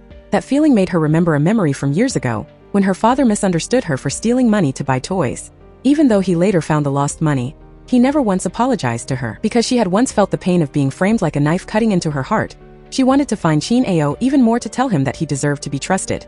Wang Fa gently encouraged her, saying they would definitely find Chin-ao. With no other choice, Wan Qing had to call his dad to report it. At this time, he was also very confused because he was looking for his son everywhere, and still couldn't find him. The next morning, Lin Lu texted Wang Fa to report that his cousin saw Chin-ao working at a construction site in Hongjing village. While sitting in class and just getting the news, Lin Lu immediately used the excuse of a headache and asked to go to the nurse's office so he could find his friend. Right after that, every member of the soccer team also came up with enough reasons one by one to ask to leave class and head out together to find Chin-ao. When everyone arrived, Chin-ao was working hard moving bricks and carrying bags of cement at the construction site. Seeing Wan Qing and Wang Fa, he just quietly told them to just leave him alone. But right then, the soccer team members all ran over and gave Chin-ao a big hug, to let him know everyone was super worried and cared about him. Chin-ao still wanted Wang Fa and Wan Qing to take everyone home because it was crowded and dusty there. But the team insisted on staying to help him move bricks and carry cement so he wouldn't be alone. Wan Qing didn't stop them, because she wanted them to have a chance to experience real labor. Seeing his friends willing to suffer with him, Chin-ao couldn't help but laugh. Wan Qing took the chance to ask if he really had the heart to leave the people who were always by his side. Chin-ao tearfully admitted that he didn't want to go back anymore, because his dad had looked down on him since he was a kid. Hearing that, Wan Qing gently said, "The coach, I and everyone on the team always trust you. What you need to do isn't to run away, but to use your actions to prove that the people who doubted you were wrong." While Mr. Chin was anxious and worried because his son was missing, Chin-ao finally returned home. But instead of being asked how he was scolded by his dad. Chin-ao quietly brought out 2 cups of water for Wan Qing and Wang Fa, then stated that he went to move bricks to earn his own money, determined not to spend another cent of his dad's. Wanting to ease the tense atmosphere, Miao Jing told Chin-ao to go out and buy some snacks. After Chin-ao left, Mr. Chin shared with Wan Qing and Wang Fa that his wife passed away early, and he had struggled alone to raise his son, yet Chin-ao refused to study properly and even picked up a lying habit. Hearing that, Wan Qing immediately insisted that Chin-ao had never lied. Even though he had a hot temper, he was still a kid full of righteousness and was always ready to protect others. Wang Fa also said he would investigate the situation clearly, but Mr. Chin still firmly believed Director Jin's words. He explained that he hit his son and forced an apology just because he was afraid Chin-ao's future would be ruined. Wan Qing gently retold the story of being doubted by her own father as a child, making that feeling of being framed a wound that was hard to heal in her heart. Wang Fa also sincerely advised Mr. Chin to think it over because sometimes just a word or a bit of doubt from parents can affect a child's whole life. After the talk, Wang Fa and Wan Qing asked to leave. A little later, when Chin-ao came back and learned the teachers had left, he planned to quietly walk into the house. But Mr. Chin suddenly called his son back and silently put medicine on the wounds on his hands. After that, he even planned to go to the market to buy good food for his son. Even though they still couldn't say the words from the bottom of their hearts, that silent care made Chin-ao feel very warm and happy. The next morning, Wan Qing woke up with an exhausted body, not having any strength left. She called Director Chen to ask for a day off from teaching. Meanwhile, Wang Fei made a pot of hot tea and brought it over to her. Taking this chance, Wan Qing asked him to wear a tank top to help her with a special favor. When Wang Fei finished changing, Wan Qing immediately stuck a few fake tattoos on his arms. She explained that Yihao's parents sell vegetables and his dad has a congenital disability, so Yihao is often bullied by Yun Qi's group. That's why she wanted Wang Fei to pretend to be the boys' backup, so the bullies wouldn't dare to cause trouble anymore. Hearing that plan, Wang Fei couldn't help but laugh at Wan Qing's cleverness. Just as expected at school, Yun Qi's group kept bothering Yihao again and even forced him to eat a piece of candy. Right then, Wang Fei showed up and claimed to be Yihao's cousin. Getting the hint immediately, Yihao went along and introduced Wang Fei as his cousin who had just returned from Yongchuan. After settling everything, Wang Fei told Yihao that if he had any trouble in the future, he should come find him. Yihao obediently nodded in agreement. Knowing the teachers were also at school because of Qin Ao's situation, he kept bowing his head to apologize. But Wan Qing smiled and reassured him that this time the teachers came mainly for him, and she promised to help him fix everything. Hearing that, Yihao finally felt relieved, politely said goodbye to the teachers and left. The next morning, Wan Qing took Yihao along with Lin Lu and Qin Ao to see the principal to clear everything up. In front of the principal, Yihao gathered all his courage and said that he had been bullied by Yun Qi and some students from class 12A for all this time. Because his family situation was tough, he was often the target of mockery. Those students also intentionally chose places without security cameras to make their move, and only Qin Ao and Lin Lu were brave enough to stand up and protect him. After telling the whole truth, Yihao bowed to apologize to Qin Ao and Lin Lu because he had been too scared to speak up before, causing the two of them to be wrongly accused. He also earnestly hoped the principal would give them justice. After hearing it, the principal promised to handle the matter strictly. Not long after, the school made an announcement over the speakers, praising Qin Ao and Lin Lu's brave actions and affirming that they would absolutely not tolerate any school bullying. Hearing those words, Qin Ao and Lin Lu immediately held their heads high with pride, smugly comparing themselves to the school's superheroes. In the evening, while walking together on the street, Wang Fei accidentally noticed that Wan Qing was coming down with a fever. He immediately took her home, carefully put on a cooling patch and took care of her. Wan Qing tried to open her computer to ask him to help fill in some personal info, but Wang Fei just gently told her everything could wait and took her to her room to rest. While waiting for her to sleep, Wang Fei accidentally saw the content on the computer and discovered that Wan Qing was the person using the QBI account. This discovery left him stunned. However, when comparing the chat history between QBI and John, he realized the content on Wan Qing's computer didn't match what he used to know. That exact difference made him start to suspect that there were two people using the QB account. Walking into the room and seeing Wan Qing still unconscious with a fever, Wang Fei couldn't help but worry. In her dream, she kept mumbling that she didn't do those things. Hearing those words, Wang Fei believed her even more. Wan Qing unconsciously grabbed his hand and softly begged him, "Please stay in Hengjing and don't leave." Wang Fei gently reassured her that she should rest easy because he wasn't going anywhere. The next day, Wang Fei met Yu Bo and stated for sure that there were two Gui Bais. According to his logic, the first Gui Bai was Wan Qing, a girl who was smart, patient, liked to joke, but was very kind at heart. Meanwhile, the second Gui Bai was the complete opposite, a scheming person who was good at pretending, skillful at manipulating others, and looked down on all the rules. These two people were worlds apart, from their personalities to their behavior. Wang Fei thought there was a high chance that someone else had used the Gui Bai account. That person impersonated Wan Qing to chat with John, then intentionally deleted some messages to hide the truth. After hearing that analysis, Yu Bo also felt it was very reasonable. Right after that, Wang Fei assigned Yu Bo to keep investigating similar cases involving soccer stars who had been framed, hoping he could track down clues about the person behind it all. The next morning, Wan Qing woke up and saw that Wang Fei had left a note, telling her to eat the pumpkin porridge and take all her medicine.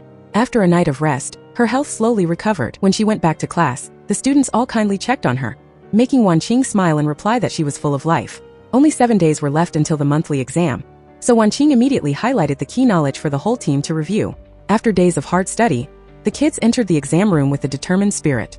Everyone worked hard on their tests and tried their best. On the day the results were announced, the whole soccer team excitedly ran to the ranking board. As soon as he saw the scores, Qin Ao immediately rushed to the broadcasting room to let the whole school know that every member of the soccer team had made it into the top 500. Hearing that news, Wan Qing couldn't hide her joy and was very moved. Qin Ao's group also thanked her together for her dedicated help to the whole team this entire time. Those sincere words made Wan Qing's eyes well up with happiness. Right when emotions were running high, Wang Fei calmly said he could let her borrow his shirt to wipe her tears, which made Wan Qing laugh, and the atmosphere immediately became lighter. That evening, on the way back with Wang Fei, they suddenly ran into Qing Qing. Knowing she came to find Wang Fei, Wan Qing went home first. As soon as they met, Qing Qing complained that if her brother didn't show up, she would torture him to death. In response, Wang Fei just took his sister to a restaurant to enjoy some wontons together. Right then, Chang Yi also happened to stop by the shop and saw Wang Fei talking with the Hangzhou side.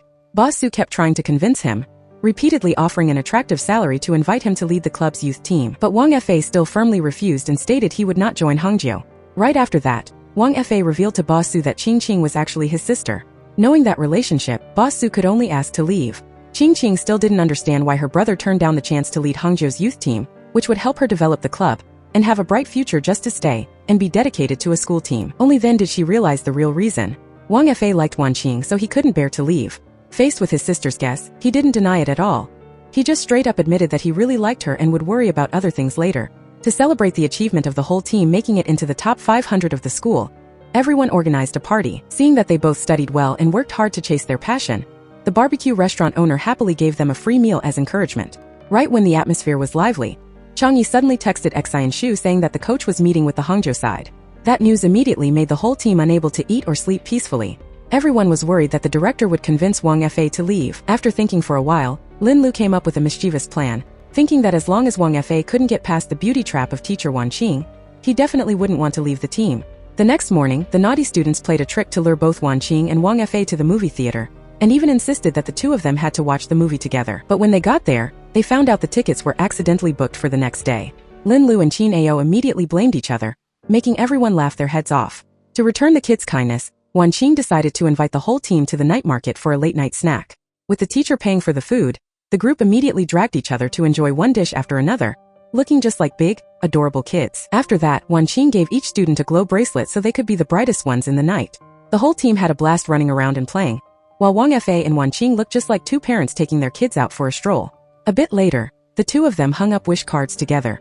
What they wished for was the same: for the students to always be healthy, happy, and able to shine on whatever path they choose. Afraid that the students would keep teasing them, Wan Qing pulled Wang Fa's hand and ran ahead. The two of them held hands and crossed the small streets, surrounded by loud laughter and a super happy vibe. Right after that, Wang Fa gently put a glow bracelet on Wan Qing's wrist and said, "You're already a star, so you shine all on your own." That little gift made Wan Qing smile non-stop. Walking past a railing, Wan Qing suddenly stepped up on it, wanting to find that childhood feeling of having her dad stand behind her to catch her whenever she practiced balancing. But when she jumped down, Wang Fa thought she was going to fall, so he quickly caught her in his arms. That moment made Wan Qing freeze, because she once thought no one else in this world would ever reach out their arms to catch her like that again. Just as Wang Fa gathered his courage to tell Wan Qing how he felt, his phone suddenly rang. Yubo called to let him know there was finally some new news. While reviewing the player list for teams Ronald and Newton, Wang Fa suddenly spotted a name that stood out: Kevin Lee. What made him even more suspicious was that this guy had been in the leadership of all three teams, Newton, TOS and Hammer. As soon as he saw Kevin Lee's face, Yubo immediately recognized that he had met the guy before. According to Yubo, Kevin Lee is of Chinese descent and isn't particularly talented. The interesting thing is that the time he left Hammer matched up perfectly with when Jia Shan faced his tragedy. Based on that, Wang Fa immediately told Yubo to go back to England to dig deeper into this guy. Right after that, when he accidentally saw the photo Lin Lu took of him and Wan Qing during the last trip, Wang Fa smiled instinctively. Just a simple photo was enough to make him feel a lot better. The next morning, Wang Fa was still dedicatedly coaching his students as usual. But right at that moment, Jia Shan's mother suddenly showed up. Seeing Wang Fa still living peacefully and continuing his coaching job, she couldn't hide her resentment. In her heart, her son had suffered way too much humiliation by Wang Fa's side, and he was the one who had actually killed Jia Shan. Wang Fa went numb as he reread Jia Shan's diary filled with hopeless words. He was kicked off the team and was hurting because even his coach didn't believe in him. Jia Shan's mom painfully questioned Wang Fa about what right he still had to be a coach. Those blaming words were like a knife cutting deep into his heart, making his head spin, his breathing heavy, and his guilt grow even bigger. Going home, Wang Fa quietly soaked in the bathtub. He tried to use that silence to calm his mood, but memories of Jia Shan and feelings of guilt kept tearing him apart inside. The next morning, Wang Fa gave Wan Qing a 1-month training notebook and announced that he had to leave soon. That news completely shocked Wan Qing and the students. The atmosphere was immediately filled with sadness and regret. But when they found out Hangzhou offered a salary of up to 15 million yuan, everyone thought his choice was understandable. When he got home, Wang Fa told Wan Qing that he would pay the rent in full, and Yubo would come to handle the moving stuff. Wan Qing tried to hold back her feelings and quietly went back to her room. In her sadness, she just kept drinking beer hoping to clear her mind, because she felt she had given the kids a thin hope that was about to break. What she feared most was that the kids would have to go through the feeling of being abandoned all over again. As for Wang Fa, he tossed and turned all night and couldn't sleep a wink. The next morning, Wan Qing texted Wang Fa to meet one last time on the rooftop of the tutoring classroom, which made his heart even heavier. On the rooftop, the students were cooking together, and Wan Qing kept drinking beer because she just wanted to get wasted to forget the sadness. After that, the kids invited Wang Fa and Wan Qing to play blindfolded hide-and-seek. Wang Fa was the first one to be blindfolded. The sound of laughter and talking made the vibe much happier. After eating and playing, the whole team took a photo together as a keepsake. But every party eventually has to come to an end. The students took turns saying goodbye to Wang Fa. Chin Ao emotionally gave him a big hug, and the other members also sincerely thanked him and hoped he would come back to watch the team's next game. Those words made Wang Fa's eyes turn red, and even Chang Yi, who was always cold, couldn't hide his emotions and walked up to hug him. After that, the students left one by one with a sadness that's hard to describe. Before getting on the bus, Lin Lu said the whole team had secretly filmed a video for the coach and the camera was still in a box in the back of the classroom. Wan Qing was sitting silently and staring blankly at the bus stop when Wang Fa walked up and asked her to help him return the stopwatch to the kids. Wan Qing asked why he didn't return it himself, and Wang Fa just softly replied that once you miss the chance, you don't have enough courage to say it anymore. After an apology and a goodbye, he quietly walked away, leaving Wan Qing standing there with a sadness that wouldn't go away. Right after that, Wan Qing also filmed a video to send to Wang Fa. While Wang Fa was packing his bags and getting into a taxi to leave, his heart was full of regret, but he still decided to move forward. At the tutoring class, after finishing the video, Wan Qing accidentally saw an email address on the board that she didn't know who registered. When she checked, she found out that Hangzhou's new coach was absolutely not Wang Fa. Without wasting a single second, she immediately rushed to find him. Sitting in the taxi, Wang Fa saw Wan Qing chasing after him frantically, so he quickly told the driver to stop the car. Wan Qing then opened the video that the students on the soccer team had filmed for him. One by one, the kids sent their thanks because Wang Fa had made up for many of their regrets. They even compared him to a durian hard to get close to on the outside, but full of precious things on the inside. Chang Yi also promised that next time they met, he would definitely be better. The more she watched, the more Wan Qing's eyes filled with tears. She didn't expect those naughty kids to have so much love for Wang Fa. Xian Shu also tearfully shared that on his dark path, Wang Fa's appearance was like a light that saved his whole life. He also promised that one day he would make the team his pride. Those sincere words completely choked Wang Fa up. He didn't expect his appearance to mean so much to the students. Right after that, Wan Qing exposed the fact that Wang Fa purposely lied so everyone wouldn't try to make him stay. And she also found out that this time he wasn't just leaving the team, but he wanted to leave soccer forever. She insisted on knowing the real reason, and Wang Fa tearfully admitted that he didn't deserve to stay here. His best student, Jia Shan, lost everything for soccer and finally jumped from the rooftop right in front of him. Only then did Wan Qing understand the guilt that Wang Fa had been carrying all this time. He said the last call Jia Shan made before he died was to him, but he couldn't save the kid. That's why he swore he had to find out who gave Jia Shan the drugs. He tried to blame others to make his guilt feel lighter, but Jia Shan's mom didn't want her son to get hurt anymore, so she strictly refused an autopsy. Reading John's diary made Wan Qing understand even more the pain Wang Fa had trapped himself in. He said with a choked voice that before jumping, Jia Shan struggled for a long time. While nobody else believed him, he was the person Jia Shan trusted most. Yet he still couldn't save him, and he even doubted his own student.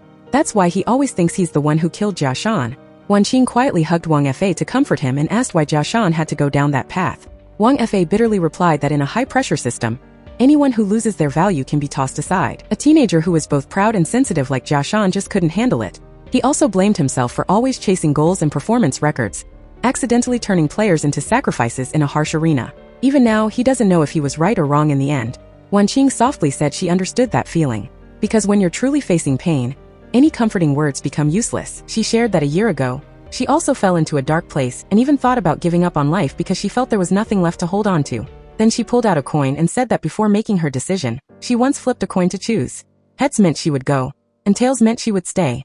According to her, Wang Fa still had a lot of regrets in his heart, and those feelings were the most precious thing. Hearing that, Wang Fa took the coin and flipped it himself. He was stunned when the coin showed heads. Curious, he asked what side Wan Qing flipped that day. She smiled and replied it was also heads, but in the end she still chose to stay because she likes to cheat. That answer made Wang Fa unable to stop himself from laughing. The next morning, the students brought all kinds of food to Wan Qing's house to watch the third match of Group A in the Champions Cup together. However, the team's real goal was that they were afraid she was sad because Wang Fa had left, so they wanted to come and hang out. Seeing that, Wan Qing just smiled and told the group to check the news forum. Right after opening the forum, the kids were super surprised to find out that Wang Fa didn't become the coach for Yongchuan Hangzhou at all. The whole team was still wondering where he went when suddenly, Wang Fa appeared right in front of them, making everyone burst with joy because he hadn't left yet. The students immediately teased him, asking if he couldn't bear to leave them or if he couldn't bear to leave Wan Qing. Wang Fa just smiled and admitted it was both. Hearing that, the whole team immediately suggested going for hot pot for lunch to celebrate. On that occasion, Wan Qing also gave the stopwatch back to Wang Fa so he could keep going with the team. During the meal, Yubo asked Wang Fa if he had told Wan Qing everything about Jia Shan, but he still hadn't mentioned that his initial reason for coming to Hangzhou was to investigate her. Wang Fa admitted that was true, because if he said it now, he was afraid Wan Qing would push him away. Only when he investigated everything clearly would he feel he was worthy enough to face her. Yubo also reported that Kevin Lee owns a lot of supercars, yachts, and real estate, a fortune that completely exceeds his financial ability. Hearing that, Wang Fa realized the only missing link was the connection between Kevin Lee and the QBIC account. A while after returning to his room, Wang Fa discovered Wan Qing had left him a gift box. Opening it, he saw a super cute brown and green Labubu inside and immediately texted her to say thanks. The next morning, Wan Qing was rushing to school because she was afraid of being late, when someone suddenly stopped their bike to give her a ride. When that person took off their helmet, it turned out to be Julie, her middle school classmate, who had also become a colleague. The unexpected reunion made Wan Qing super excited. She took Julie to visit the team she was managing and introduced her to Wang Fa, so they could get to know each other.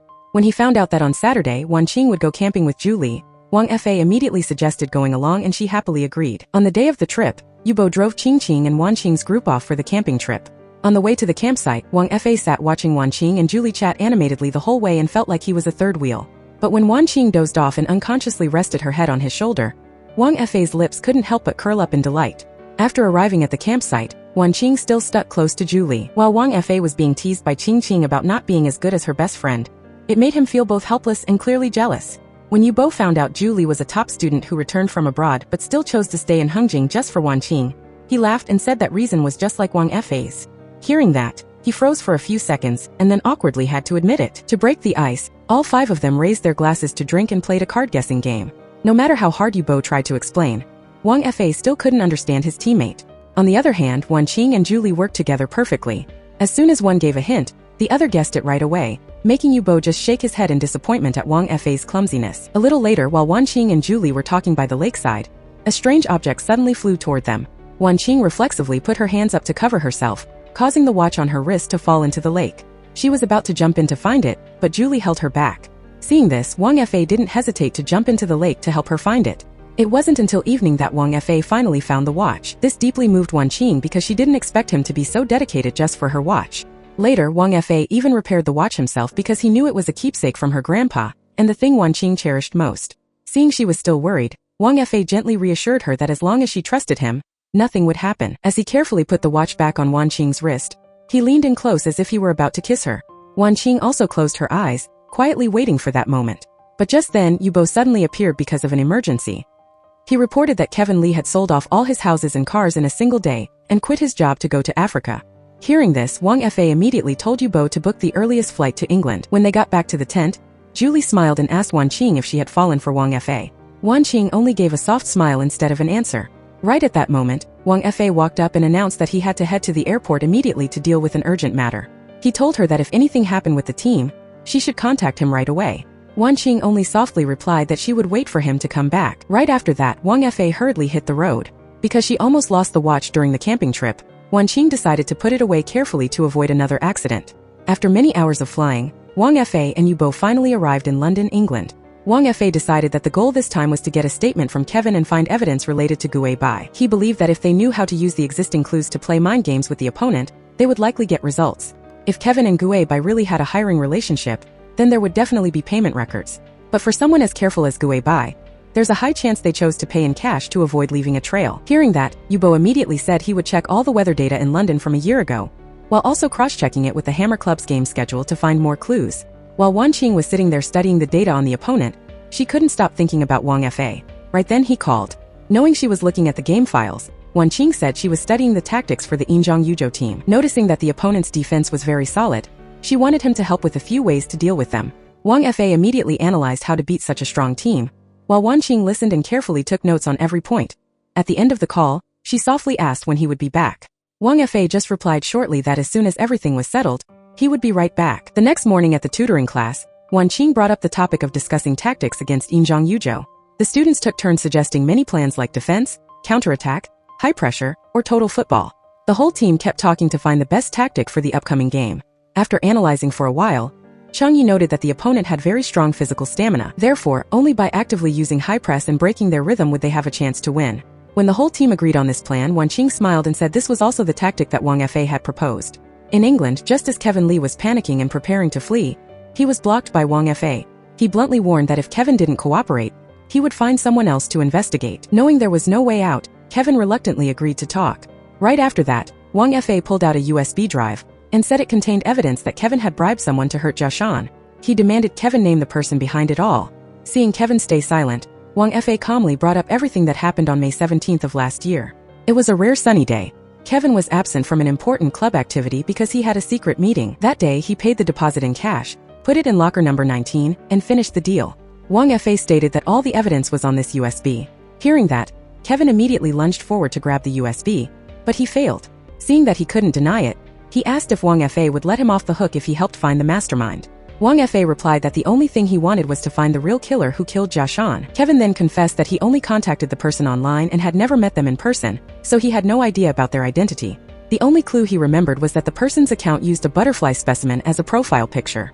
Having this important information, Wang Fa and Yu Bo immediately headed back to Hengjing. Meanwhile, at Wan Qing's house, an electrician came to check the power system as requested by the management and asked her to turn off the main switch. Right at that moment, Wan Qing accidentally found the investigation files that Wang Fa had collected about her. She was stunned to learn that all this time, he had suspected her of being the person who killed Jia Shan. Her whole body felt dizzy and her breath became short at that truth. Even so, Wan Qing still tried to stay calm to lead the team into the match for the Yongchuan Province Youth Super Cup between Hengjing No. 8 High School and Yinjiang Yuzhou. Exactly when the match started was when the plane carrying Wang Fa and Yu Bo landed. Without hesitating for a second, Wang Fa immediately got into a taxi and rushed to the stadium to catch the match. Sitting in the taxi, Wang Fa still couldn't take his eyes off the match being live-streamed. He couldn't help but feel regret when he saw Qin Ao miss the best chance in the first half. Moving to the second half, Wang Fa also arrived at the stadium just in time. Seeing him show up, Wan Qing no longer acted happy like before, but she still put all her focus into the match. At a decisive free kick, Wang Fa immediately held up 4 fingers to signal the students to use the 4-direction free kick tactic. Xian Shu, Zhang He, and Qin Ao coordinated to perform the space tactic while Qi Liang handled the time tactic. Thanks to using exactly what Wang Fa had taught, the No. 8 high school team broke through the opponent's defense, scored the winning goal, and got the final victory. With 3 consecutive wins, No. 8 high school officially became the biggest dark horse of this year's youth soccer championship, 21-22. After the win, Wan Qing kept avoiding Wang Fa, which left him really confused. Even Yu Bo noticed there was something weird going on between them. When Wan Qing got home, she saw Julie waiting for her at the door. Just looking at her friend's face, Julie knew Wan Qing had a lot on her mind. She quietly left the fried chicken she brought, knowing that Wan Qing needed to be alone right now, and then she silently left. Sitting in her room, Wan Qing looked at the photos the students sent from the victory party and smiled without thinking. But that joy quickly turned into sadness every time she thought about Wang Fa. Right then, Wang Fa came over and asked why she blocked his Weibo. Wan Qing calmly said that she knew he had suspected her of killing Jia Shan all this time. Hearing that, Wang Fa gave her the notebook with all his investigation notes, hoping she would understand why he reached that conclusion at first. After finishing it, Wan Qing told him that she met Jia Shan on a psychology forum. Seeing that he often shared about his severe insomnia and tendency to harm himself, she reached out to be friends and talk. Through their talks, she knew Jia Shan had deep emotional wounds because his parents divorced when he was little. Right after that, Wan Qing asked in shock if someone had impersonated her account and lured Jia Shan step by step toward suicide. Wang Fa nodded and said the jar of Christmas candy she sent to Jia Shan had been swapped by that person for illegal drugs. That truth left Wan Qing stunned. When Wang Fa showed a picture of a butterfly specimen and asked if she recognized it, Wan Qing immediately thought of Xiang Zi, her senior.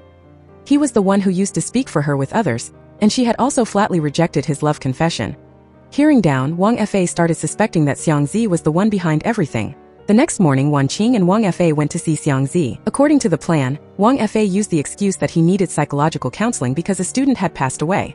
Hearing that, Xiang Zi's eyes changed for a second, but he only said he would consider counseling some other time because he had urgent business to handle today. While looking around the room, Wan Qing saw the butterfly specimens and cleverly mentioned the time they spent studying as grad students together. After that, she and Wang Fa left. When she noticed Xiang Zi was still watching from the balcony, Wan Qing told Wang Fa to open the car door for her. Wang Fa even proactively buckled her seatbelt to make the act look more real. A bit later, Xiang Zi suddenly texted to agree to the counseling.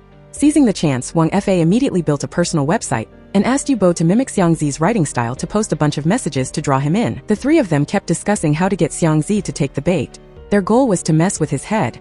When Xiang Zi looked up info about Wang Fa, he would know he was John's coach. Based on what Kevin provided, Xiang Zi also knew who he indirectly killed, so he would definitely be drawn to Wang Fa's posts. Right after that, Wang Fa personally wrote the status updates to post on his page. After putting some info together, Wan Qing sent it all via email for Wang Fa to check and then asked to leave.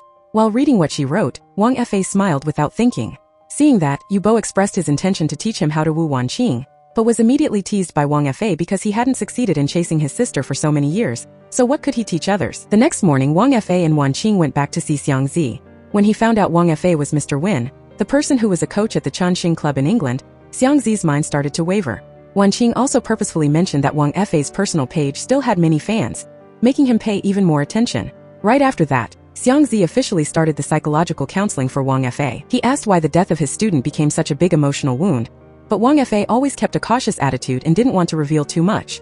Seeing that he couldn't get any info, Xiang Zi shifted the focus to Wan Qing. Wang Fa bluntly admitted he wanted to date her. Taking that chance, Xiang Zi started mentioning Wan Qing's past, asking if Wang Fa really understood her family or knew why a top grad student like her hadn't finished her PhD program. Sitting outside listening to the whole conversation, Wan Qing could only clench her hands to stay calm. But when she heard Wang Fa state that the present is more important than the past, and that he understood her better than anyone, and didn't want to dig deep into her secrets or old stories, Wan Qing slowly relaxed. Just as Xiang Zi kept asking if Wang Fa's arrival in Hengjing was by chance or planned beforehand, Wan Qing immediately stepped in and interrupted, using the excuse that the school had an emergency and needed to find Coach Wang. Then she and Wang Fa quickly left, leaving Xiang Zi with growing suspicions and doubts. That night, when he saw Xiang Zi leave a comment under a post on his page, Wang Fa knew the plan had worked and the fish finally took the bait. The next morning, he immediately broke the news to Wan Qing that Xiang Zi had exposed the drug transaction history, confirming he was the one who dealt with Kevin. Without hesitating, Wan Qing and Wang Fa brought all the evidence to confront Xiang Zi, but he stubbornly denied any involvement and even blamed Wang Fa for Jia Shan's death. Those words made Wang Fa super angry, but Wan Qing stopped him in time so he wouldn't fall into the psychological trap that Xiang Zi had set. Right after that, Wan Qing questioned the reason he harmed Jia Shan. Xiang Zi coldly said that Jia Shan was innocent, and the one truly at fault was Wan Qing. 2 years ago, back at the London Psychology Research Institute, he saw her messaging Jia Shan all the time. One time after Wan Qing got off work, he sneaked a peek at the chat between the two of them. Jealousy and obsession made him unable to accept that Jia Shan could talk to Wan Qing every day while he couldn't. Just because of that selfishness and perversion, he harmed Jia Shan, while also wanting to use that pain to punish Wan Qing for daring to have feelings for someone else. Seeing Wan Qing's look of contempt, Xiang Zi immediately lost control and rushed at her to kill her. Luckily, Wang Fa stopped him in time and used all his strength to hold the crazy guy back. Right then, Wan Qing immediately called the police. Since Wang Fa's arm was already hurt, she rushed him to the hospital after everything was over. After the bandaging was done, Wan Qing said the police just called to report that Xiang Zi was suspected of having a mental illness and would have to go through an evaluation before the legal process continued. Later, because she wanted to meet Jia Shan's mom, she was taken there by Wang Fa. Wan Qing retold the whole truth, including who the killer was. After hearing it, Jia Shan's mom cried in pain and kept blaming herself for being too indifferent to her son, which pushed him to the end of the road. Understanding that pain, Wan Qing just gently encouraged her to keep moving forward. When she calmed down a bit, Jia Shan's mom earnestly hoped Wang Fa would care more about his students from now on. Don't let any child suffer a fate like Jia Shan's. Hearing those words, Wang Fa bowed deeply and remembered every piece of advice. By evening, Wang Fa gathered all the students on the field, and for the first time told the story of Jia Shan. He admitted he saw his best student collapse after being accused of using performance-enhancing drugs, but he didn't have enough faith to protect his own student. He shared that story to tell them that winning on the field is important, but besides soccer, there are many more precious things in life. No matter what happens in the future, I'll be there to face it with you, and I will absolutely never abandon my students. After finishing the talk, Wang Fa told the whole team to go back and get some rest. Before leaving, Qin Ao and his teammates didn't forget to say that he still had them by his side. Those words made Wang Fa feel relieved and more hopeful about tomorrow. Meanwhile, Wan Qing was still torturing herself over Jia Shan's death. When Julie came over to look for her, she rang the bell for a long time, but no one opened the door, and no one picked up the phone when she called. Right then, Wang Fa returned. Sensing that something was wrong, they both immediately went up to Wan Qing's apartment and only found a short note saying that everything should end and she hoped they wouldn't meet again. Both of them panicked and split up to look for her. Wang Fa rushed straight to the rooftop. When he saw Wan Qing standing right at the edge of the railing, he thought she was going to do something crazy, so he immediately rushed over and hugged her tight. But Wan Qing explained that she had no intention of hurting herself. That postcard was just some lines she wrote a year ago. Hearing that, Wang Fa finally breathed a sigh of relief because he knew she hadn't given up on life. Before leaving, Wan Qing folded the postcard into a paper plane and let it fly away, as if sending the past to where it belonged. When Julie ran over and saw that Wan Qing was safe and sound, she also let out a sigh of relief. On the way down, Wan Qing and Wang Fa accidentally found an injured puppy, so they brought it home together to care for it. Taking that chance, Wang Fa asked if she had forgiven him yet. Wan Qing admitted that she once wanted to cut off contact, but after thinking it over calmly, she understood that his investigating her was understandable. Wang Fa sincerely apologized, admitting that he never actually doubted her, but was just afraid that one day she would push him away. He promised that from now on he wouldn't hide anything from her anymore. When Wan Qing said there were still secrets she couldn't reveal yet, Wang Fa just gently replied that she had every right to keep things that belonged to her private. After that, they both bandaged the little dog's wounds and gave it a good bath. While they were having fun, Wanqing accidentally splashed water on Wang Fa, so she quickly grabbed a towel to help wipe him down. After finishing the care, Wang Fa decided to name the dog Xiaobai and suggested taking it to his house to raise because there was more space. Wanqing smiled and agreed, closing all the misunderstandings between them with a warm new beginning. The next morning, right after waking up, Wanqing brought breakfast and supplies for Xiaobai to Wang Fa's room. She even prepared a meal for him and peeled an egg for him herself, making Wang Fa unable to hide his happiness. He also took the opportunity to use his injured arm as an excuse to get more attention and care from her. At number 8 high school, while Wang Fa was watching the students practice closely, Julie unexpectedly came by to thank him for helping find Wanqing the day before. Then she told him that back in school, she used to be super jealous of Wanqing. She was pretty, cute, got good grades, and even had a fan club on the school forum. On the other hand, Julie dressed sloppily back then, and no one ever started a conversation with her. Once, because she couldn't stand a bully, she got into a fight and was punished by having to stand in the hallway. Surprisingly, Wanqing also ran out to stand there with her, introduced herself, and put a bandage on her wound. From that day on, the Hai became best friends until Julie transferred schools. Knowing how much Wanqing meant to Julie, Wang Fa also sincerely admitted that she was very important to him as well. Right then, the whole team heard that Xi and Peng just tied 2-2 with Yin Zhang, so everyone believed the next game wouldn't be too hard. Wanqing took the chance to boost their spirit, while Wang Fa used practice data to prove that the members' fitness and form had improved a lot. That made the whole team even more confident in their ability to compete for the top spot. Back home, Wang Fa kept using his injured arm as an excuse to ask Wanqing to come up and change the medicine for Xiaobai. In reality, he just wanted more time with her. While Wanqing was taking care of the little dog, Wang Fa quietly watched her and smiled, realizing his feelings were getting deeper. After finishing the medicine, as Wanqing was about to go back to her room, he quickly asked if she was free this weekend because Xiaobai needed a checkup. Hearing that, Wanqing laughed and teased that his arm was getting worse the more it was treated, and it seemed like he was trying to find ways to keep her there. Right after that, he played a video of a match by the Yinzhang team for Wanqing to watch. After watching, Wanqing realized that although Changyi usually seemed lazy and indifferent, he always got the job done very effectively during critical moments. Wang Fa also added that Changyi has the ability to predict the opponent's moves, which proves he is very smart and bold. His only weakness is that he doesn't know how to work with his teammates yet. If he can build chemistry with the whole team, he could totally become a game changer. The next morning after practice, Wanqing saw Changyi sitting quietly by himself, so she immediately went to find Xi and Shu, and shared a little plan to help him fit in with the group. After hearing it, Xi and Shu agreed to join in. That evening, Wanqing called the whole team to the tutoring class and announced she would take instant noodles off the menu. That decision was met with strong pushback from the students right away. But once she explained that instant noodles didn't have enough nutrition for their intense training, the whole team finally reluctantly raised their hands and agreed to give them up. The kids even mentioned that to balance their nutrition, build muscle and lose fat, they needed to eat organic food. Hearing that, Wanqing immediately suggested the whole team grow their own vegetables and cook their own meals to fix the whole problem. Everyone agreed, and Xi and Shu nominated Changyi to be in charge of the garden. At first, he wasn't really into it, but when Wanqing said that if he said no, he'd have to join Julie's physics prep class, Changyi had no choice but to reluctantly accept. Right after that, Changyi and Xi and Shu started looking into which vegetables were best to grow, and then they worked with the whole team to fix up the garden themselves. Seeing the students working together and Changyi slowly fitting in with everyone, Wanqing and Wang Fa both felt really happy. Wanqing didn't forget to use her camera to capture every special moment, and then gave out milk to the whole team after the work was done. Right then, Qin Ao mischievously brought out a water hose and sprayed it everywhere to tease everyone. The vibe turned lively immediately, as the whole team happily ran and jumped under the artificial rain. And Xi and Shu didn't forget to pull Changyi into the fun, letting him truly become part of the group. 23-24. When Changyi got home, as soon as he stepped into the living room, he saw a flower pot on the table, and his mom was happily playing mahjong. Just looking at it, he guessed that the flower pot was brought by that man. Changyi sighed softly and then quietly brought hot water to pour directly into the pot, letting the petals slowly wither. In another place, Wanqing was walking with Wang Fa. She breathed a sigh of relief because she finally finished something she had been worried about for a long time. Wang Fa took the chance to ask if he and she were considered made up yet. Wanqing only calmly said that they were reluctantly considered mended, but it only stopped at a cooperative relationship to maintain mutual interests. Wang Fa seemed to want more than that.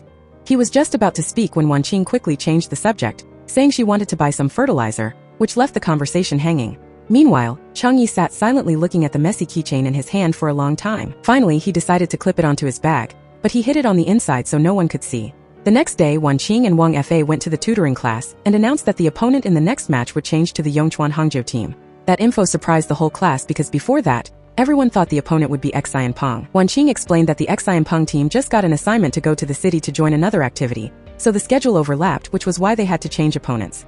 Hearing that, Changyi immediately analyzed that Yongchuan Hangzhou had 3 national-level youth players, most notably Su Luan and Shu Chu, names considered monsters of youth soccer.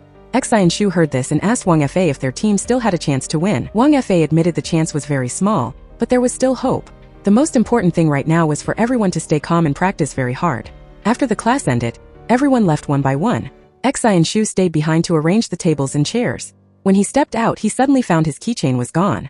He frantically ran around looking everywhere. Seeing that, Chin Ao just indifferently said, "An outdated keychain being lost is no big deal," then kept pulling Xi and Shu away. As the last one to leave, Changyi accidentally found the messy keychain behind a curtain. The moment he picked it up, old memories suddenly flooded back. Back then, while still being treated in the hospital, Changyi was always all alone in his room, rarely visited by his parents. Right then, Xi and Shu took the initiative to get to know him, asked him if he knew how to play soccer, and then invited him to go outside and play. That simple invitation made Changyi very happy. The two boys went together to a little corner considered their secret base to play ball every day.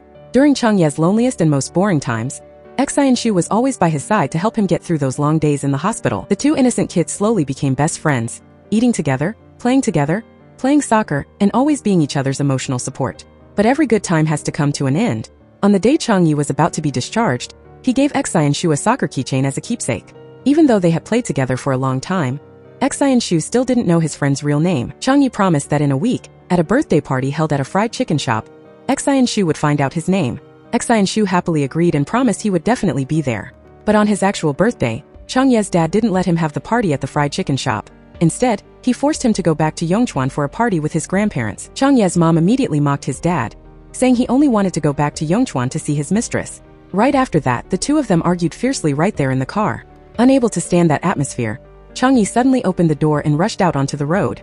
Even though he almost got hit by a bicycle and tumbled to the ground, he still scrambled up and ran as fast as he could to the fried chicken shop. Once he arrived, seeing that Xi and Shu hadn't appeared yet, Changyi hurried into the bathroom to wipe away all the dirt on himself, just because he didn't want his friend to worry.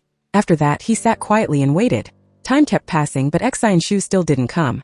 Changyi started to think his friend had forgotten his promise. He sat and waited for the entire day, until the fried chicken shop was about to close, and then he finally had to leave quietly. Walking alone to a deserted spot, Changyi finally couldn't hold it in anymore and burst into tears because he felt so hurt. Just then, his dad found him and told him he had to go home immediately. The memory ended. When he saw Xi and Shu coming back to find the keychain, Changyi gave the messy keychain back to Xi and Shu. Getting the item back, Xi and Shu was very happy because he finally didn't break his promise to the person who gave it to him. Hearing those words, Changyi only gave a bitter smile. He slowly pulled out his own keychain and asked back that if the gift was really that important, then why didn't Xi and Shu recognize him? At this moment, Xi and Shu finally realized with shock that Changyi was the boy who stayed in bed number 4 years ago. But Changyi only quietly asked a question that he had kept hidden for so many years. Why didn't Xi and Shu come to the birthday party at the fried chicken shop as promised, while he had sat and waited for him for an entire day? Seeing that Xi and Shu absolutely refused to say the reason from back then, Changyi couldn't keep his cool and immediately pushed him to the ground. Right at that moment, Chin Ao also ran up. Without saying another word, Changyi coldly threw the keychain into the trash and turned away. Xi and Shu hurried over to pick up the keychain, held it tight in his hands and kept crying. The next morning, the Hongjing No. 8 high school team was getting ready to start their match against Yongchuan Hongjio. But Changyi still couldn't get over what happened with Xi and Shu. Seeing the heavy atmosphere among his students, Wang Fa could only sigh. He understood that in their current state, it was almost impossible for them to coordinate well in the match. When the bus took the whole team to the location, a huge youth soccer Super Cup stadium appeared before them. Right then, Shu Chu from the Yongchuan Hongjio team actively ran over to greet Wang Fa. He showed his admiration for the teacher he always respected and expressed regret that Wang Fa had promised to lead them before but didn't show up in the end. Seeing the opponent keep calling his coach's name, Chin Ao couldn't help but feel jealous. But when he found out Shu Chu really liked him and even asked for an autograph, he immediately acted proud and smug. After getting to know everyone, Shu Chu politely asked to leave, making the whole No. 8 high school team laugh because of his very natural and open personality. Not long after, the match between Hongjing No. 8 High School and Yongchuan Hongjio officially started in a very lively atmosphere. This was seen as a showdown between the two strongest teams in the group, so it drew a lot of attention. Right from the first minutes, Yongchuan Hongjio showed superior control over the match. With a 4-3-3 formation and extremely smooth coordination in the midfield, they completely overwhelmed their opponent. After only a few minutes, Shu Chu quickly scored to open the score for Yongchuan Hongjio. That goal immediately pushed the match into a very intense state and put huge pressure on the No. 8 high school players. In the following minutes, the No. 8 team still tried to control the pace with short passes to find an opening to attack. But Yongchuan Hongjio kept applying pressure with aggressive pressing. Not long after, they scored another goal, raising the score to 2-0, which made the whole game plan that No. 8 high school worked so hard to build start to fall apart and seriously affected the team's spirit. While defending, Changyi realized the Yongchuan Hongjio players moved too flexibly, making it impossible for him to cover for his teammates in time. Because he was too impatient, Changyi left his defensive position on his own, which was a fatal mistake. The opponent immediately exploited that gap to score another goal, raising the score to 3-0. Being down by 3 goals early on, number 8 high school's chance to turn things around was pretty much gone. Standing on the sidelines, Wan Qing couldn't hide her worry. When the score reached 4-0, she just sighed because she realized her team was losing miserably. Wang Fa calmly noted that when luck, the field, and the team's unity aren't on your side, this kind of result is hard to avoid. But the nightmare didn't stop there. Yongchuan Hangzhou kept scoring, making it 5-0. The growing gap made the spirits of the number 8 high school players drop to an all-time low. In desperation, Changyi frantically rushed up to steal the ball by himself, but he got knocked down by the opponent and lost the chance to take control back. Xi and Shu tried to run over and help him up, but Changyi pushed him away immediately and wouldn't accept the help. Watching from the outside, Wang Fa saw that most of his students had completely broken down mentally. Only Changyi still kept his tactical thinking and sense of how to play, but he had no intention of working with any of his teammates. The first half ended quickly with a score of 7-0 in favor of Yongchuan Hangzhou. During halftime, Changyi and Qin Ao got into a heated argument about leaving their positions on defense. Wang Fa and Wan Qing quickly stepped in to stop them. They both encouraged the players, saying the second half hadn't even started yet. If they gave up now, the game would definitely end in a loss. Moving into the second half with a 7-goal lead, Yongchuan Hangzhou slowed down and played like a cat with a mouse, passing the ball constantly to stretch the other team out, wearing down the number 8 players bit by bit. Seeing Wan Qing sad, Wang Fa gently comforted her, saying the kids' skills had actually improved a lot. They had a clear tactical mind now, but it was just a shame they faced such a strong opponent that they couldn't keep their usual reactions or handle situations normally. During a fierce fight for the ball, Xi and Shu unfortunately got injured. Qin Ao got angry immediately, thinking it was all Changye's fault. After checking the situation, Wang Fa decided to take Xi and Shu off the field to avoid a worse injury, while the rest of the players had to keep playing until the end. Because of the lack of unity and teamwork, the Hangjing number 8 high school team was completely helpless against Yongchuan Hangzhou's strength. The final whistle blew, ending the game with a score of 11-0, a heavy and bitter defeat for the whole number 8 high school team. Right after the match, Xi and Shu was taken to the hospital for a CT scan to check if there was any bone damage. Qin Ao was extremely angry with Chengyi. Ji Hui also told Wan Qing that the whole team didn't want to play soccer with Chengyi anymore because he always looked down on his teammates, acted stubbornly, and didn't care about the consequences at all. Hearing his friends constantly expressing their frustration, Xi and Shu spoke up and advised everyone that maybe they shouldn't force Chengyi. But Chengyi not only didn't rethink things, he even mocked his classmates as a bunch of useless people who played soccer without using their brains. Wan Qing immediately chased after him to stop him from leaving the group on his own, but Chengyi insisted on taking the high-speed train back by himself, so she had no way to make him stay. Luckily, after the examination, the doctor concluded that Xi and Shu just needed to rest for a while to fully recover, which made everyone breathe a sigh of relief. At that moment, Wan Qing announced that Chengyi had already taken the high-speed train back first on his own. On the bus ride taking the team back, the students kept asking Wan Qing and Wang Fa if they really lacked ability since the opponent scored 11 goals. Even though they didn't want to admit it, they still felt they were too weak. Hearing that, Wan Qing encouraged them, telling everyone to get their spirits back because there's always a way to fix things. She also reminded them that the whole team had a great coach like Wang Fa, so they didn't need to be too pessimistic. However, the kids could only sigh, with almost no faith left in their hearts. After dropping the students off at home one by one, Wang Fa even went as far as carrying Xi and Shu on his back all the way to the door because he was worried the injury would affect his soccer career. Before going inside, Xi and Shu shared with Wang Fa and Wan Qing that the way Chengyi just acted on his own and totally ignored the agreed tactics felt like he was just venting his anger and taking revenge on the team. Wan Qing also told Xi and Shu to report his health condition every day so she could monitor it and decide whether he needed to go back to the hospital for a checkup. After dropping all the students home, Wan Qing was so tired that she was dragging her feet and gasping for breath. Seeing that, Wang Fa proactively reached out his hand for her to lean on. Wan Qing sighed because she didn't expect the kids to lose so miserably, but she also stated that she wouldn't give up. Hearing that, Wang Fa grabbed her hand, and they walked up the slope ahead together. When they got there, a street vendor asked them to buy jasmine bracelets. Wang Fa bought one and put it on Wan Qing's wrist himself. He told her he'd coached many teams and realized that real harmony usually shows up after some fighting. So, he believed the kids wouldn't fall apart. Plus, he thought the reason they stay together is because Wan Qing is by their side. Even though they lost big today, he still believed that on the field, they are hungry to play and win because their hearts are always in soccer.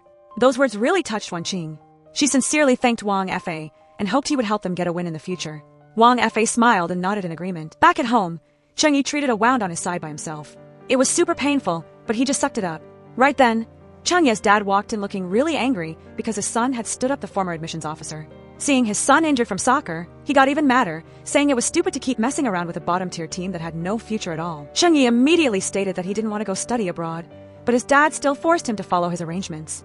Unable to hold back his feelings, Chengyi said that if his dad wasn't unable to have more kids, an only son like him wouldn't be worth a thing. He also brought up how his dad made him take a DNA test before he was even 10, which proved he never actually cared about his son. Hearing that, his dad was both angry and frustrated, thinking he had spent so much money preparing for his son to study abroad and was still being blamed for not caring. Seeing that Chengyi was still being stubborn and wouldn't change, he completely banned him from playing soccer. That decision made Chengyi hate his dad even more. As for Wan Qing, she sat alone in her room, looking at the jasmine bracelet Wang Fa gave her. Every time she saw the bracelet, she couldn't help but smile, her heart full of joy. The next morning, Wan Qing went to see Zhu Li to thank her for helping the students review math and physics. Knowing Chengyi didn't show up, Zhu Li asked if Wan Qing had found a replacement for his spot yet, because so far no one was a good fit. Realizing Wan Qing had a lot on her mind, Zhu Li took her on her motorcycle to a puppet shop to relax. After that, they even held hands and went to watch a band perform, making the atmosphere feel much lighter and more comfortable. After a fun and relaxing time hanging out to de-stress, Zhu Li took Wan Qing back home. Before leaving, she told Wan Qing to always keep moving forward. Wan Qing smiled and agreed. Right at that moment, Wang Fa showed up. Seeing that, Zhu Li drove off, leaving some space for the two of them. Wang Fa noticed that Wan Qing was still feeling down because of the students. While they were standing under a flickering streetlight, he told her to close her eyes and make a wish, and just treat that light like a star. After Wan Qing finished making her wish, Wang Fa took her to Xian Shu's house to ask about the team wanting to give up on Chengyi and find a substitute player instead. Xian Shu honestly said that he didn't want to keep playing with someone who has no desire to win because that would affect the whole group. Hearing that, Wang Fa asked if there were still any unresolved issues between Xian Shu and Chengyi. Based on what he saw, Chengyi always cared a lot about Xian Shu, but at the same time, he held a lot of resentment toward him. Right after that, Xian Shu told the story of his and Chengyi's childhood to Wang Fa and Wan Qing. After listening to everything, Wang Fa realized that what Chengyi really wanted was just an answer from Xian Shu. In his heart, he was always stuck with the question of why everything happened that way back then. According to Wang Fa, Chengyi wasn't someone with an antisocial personality but was just too stubborn and lonely, so he built a wall between himself and others. Wan Qing also advised Xian Shu that if he had the chance, he should talk straight with Chengyi and not let misunderstandings and issues drag on and cause more serious consequences. After getting back home, Wan Qing invited Wang Fa to sit down and have a beer because they both had a headache over the relationship between Xian Shu and Chengyi. Wang Fa thought the most important thing right now was to help the kids look back at the original reason why they chose to be on the soccer field. Hearing that, Wan Qing immediately texted the group, asking all of them to take some time to think about why they play soccer after all, and they had to give an answer within a week. The next morning, Wan Qing got a notification about the match schedule between Hengjing No. 8 High School and Xian Peng. She couldn't help but worry because if the whole team couldn't work together yet, failure would be unavoidable. Right away, Wang Fa texted and asked all the students to gather at the soccer field. When everyone was there, Wang Fa suddenly wanted to play against the whole team on the field by himself. Every move he made was just like Chengyi's style, which made Xian Shu, who was sitting outside watching, slowly understand his teacher's point. Seeing that Xian Shu had recognized the problem, Wang Fa immediately let the whole team rewatch the video of the match against Hangzhou. Through each situation, he helped them realize that Chengyi definitely did not play soccer in a messy way at all. On the contrary, he always very quickly predicted the opponent's next moves and made decisions in a split second. When rewatching the entire match, the students finally realized that they were actually too inexperienced. Especially at the part where Chengyi got hit very hard by the opponent, everyone felt sorry for him. At that time, everyone finally understood that they had wrongly blamed Chengyi when they used to think he intentionally made Xian Shu get hurt. After that, the whole group took turns wondering why Chengyi always had a prejudice against everyone. While during the time they grew vegetables together before, everyone was harmonious and happy. Hearing that, Xian Shu proactively admitted that the reason came from himself. He decided he would find Chengyi to clear everything up. The next morning, at the cafeteria, Xian Shu called Chengyi outside to talk privately. When it was just the two of them, Xian Shu said the whole team felt very sorry for misunderstanding him and hoped he would come back to play with everyone. But Chengyi immediately crushed that hope. He firmly refused to return to the team. In Chengyi's heart, he was also extremely angry, knowing that Xian Shu only wanted to bring up the story from years ago now for the sake of his teammates, while he himself no longer wanted to hear any more explanations. Right then, Chineo also stepped up to apologize to Chengyi. However, instead of accepting the apology, Chengyi mocked Chineo for being a coward and then coldly turned around and walked away, leaving a heavy atmosphere among everyone. The next morning, Wan Qing gathered the whole team and announced that it was time for everyone to make a decision for the next match. Because the team still hadn't reached an agreement on whether to continue playing or drop out of the tournament. After Chengyi left the team, she decided to organize a vote. Wan Qing gave each person a piece of white paper and explained that if just one X appeared on a ballot, the whole team would officially withdraw from the tournament. Holding the ballot in their hands, the students were all extremely hesitant. No one knew whether to continue or give up. Everyone secretly looked at those around them to guess how everyone would choose. 10 minutes passed, and each student took turns coming forward to put their ballot into the ballot box. After that, Wan Qing started opening each ballot one by one in front of the team's suspense. One after another, the blank ballots were opened, making everyone's hearts feel like they were going to jump out of their chests. By the time there were 8 blank ballots, the whole team could only hold their breath, waiting for the last 2 ballots. The atmosphere was so tense that everyone felt like their hearts were about to explode. Finally, the results were announced with all 10 ballots being completely blank. That meant nobody wanted to quit, and everyone chose to keep playing. At that moment, the whole team burst with joy because they finally found their unity again. Even though there were only 10 people left, they were still determined to hit the field because there's no rule saying 10 people can't play. As long as the whole team stands together, 10 people are enough to fight until the end. Seeing her students so united like that, Wan Qing felt extremely proud.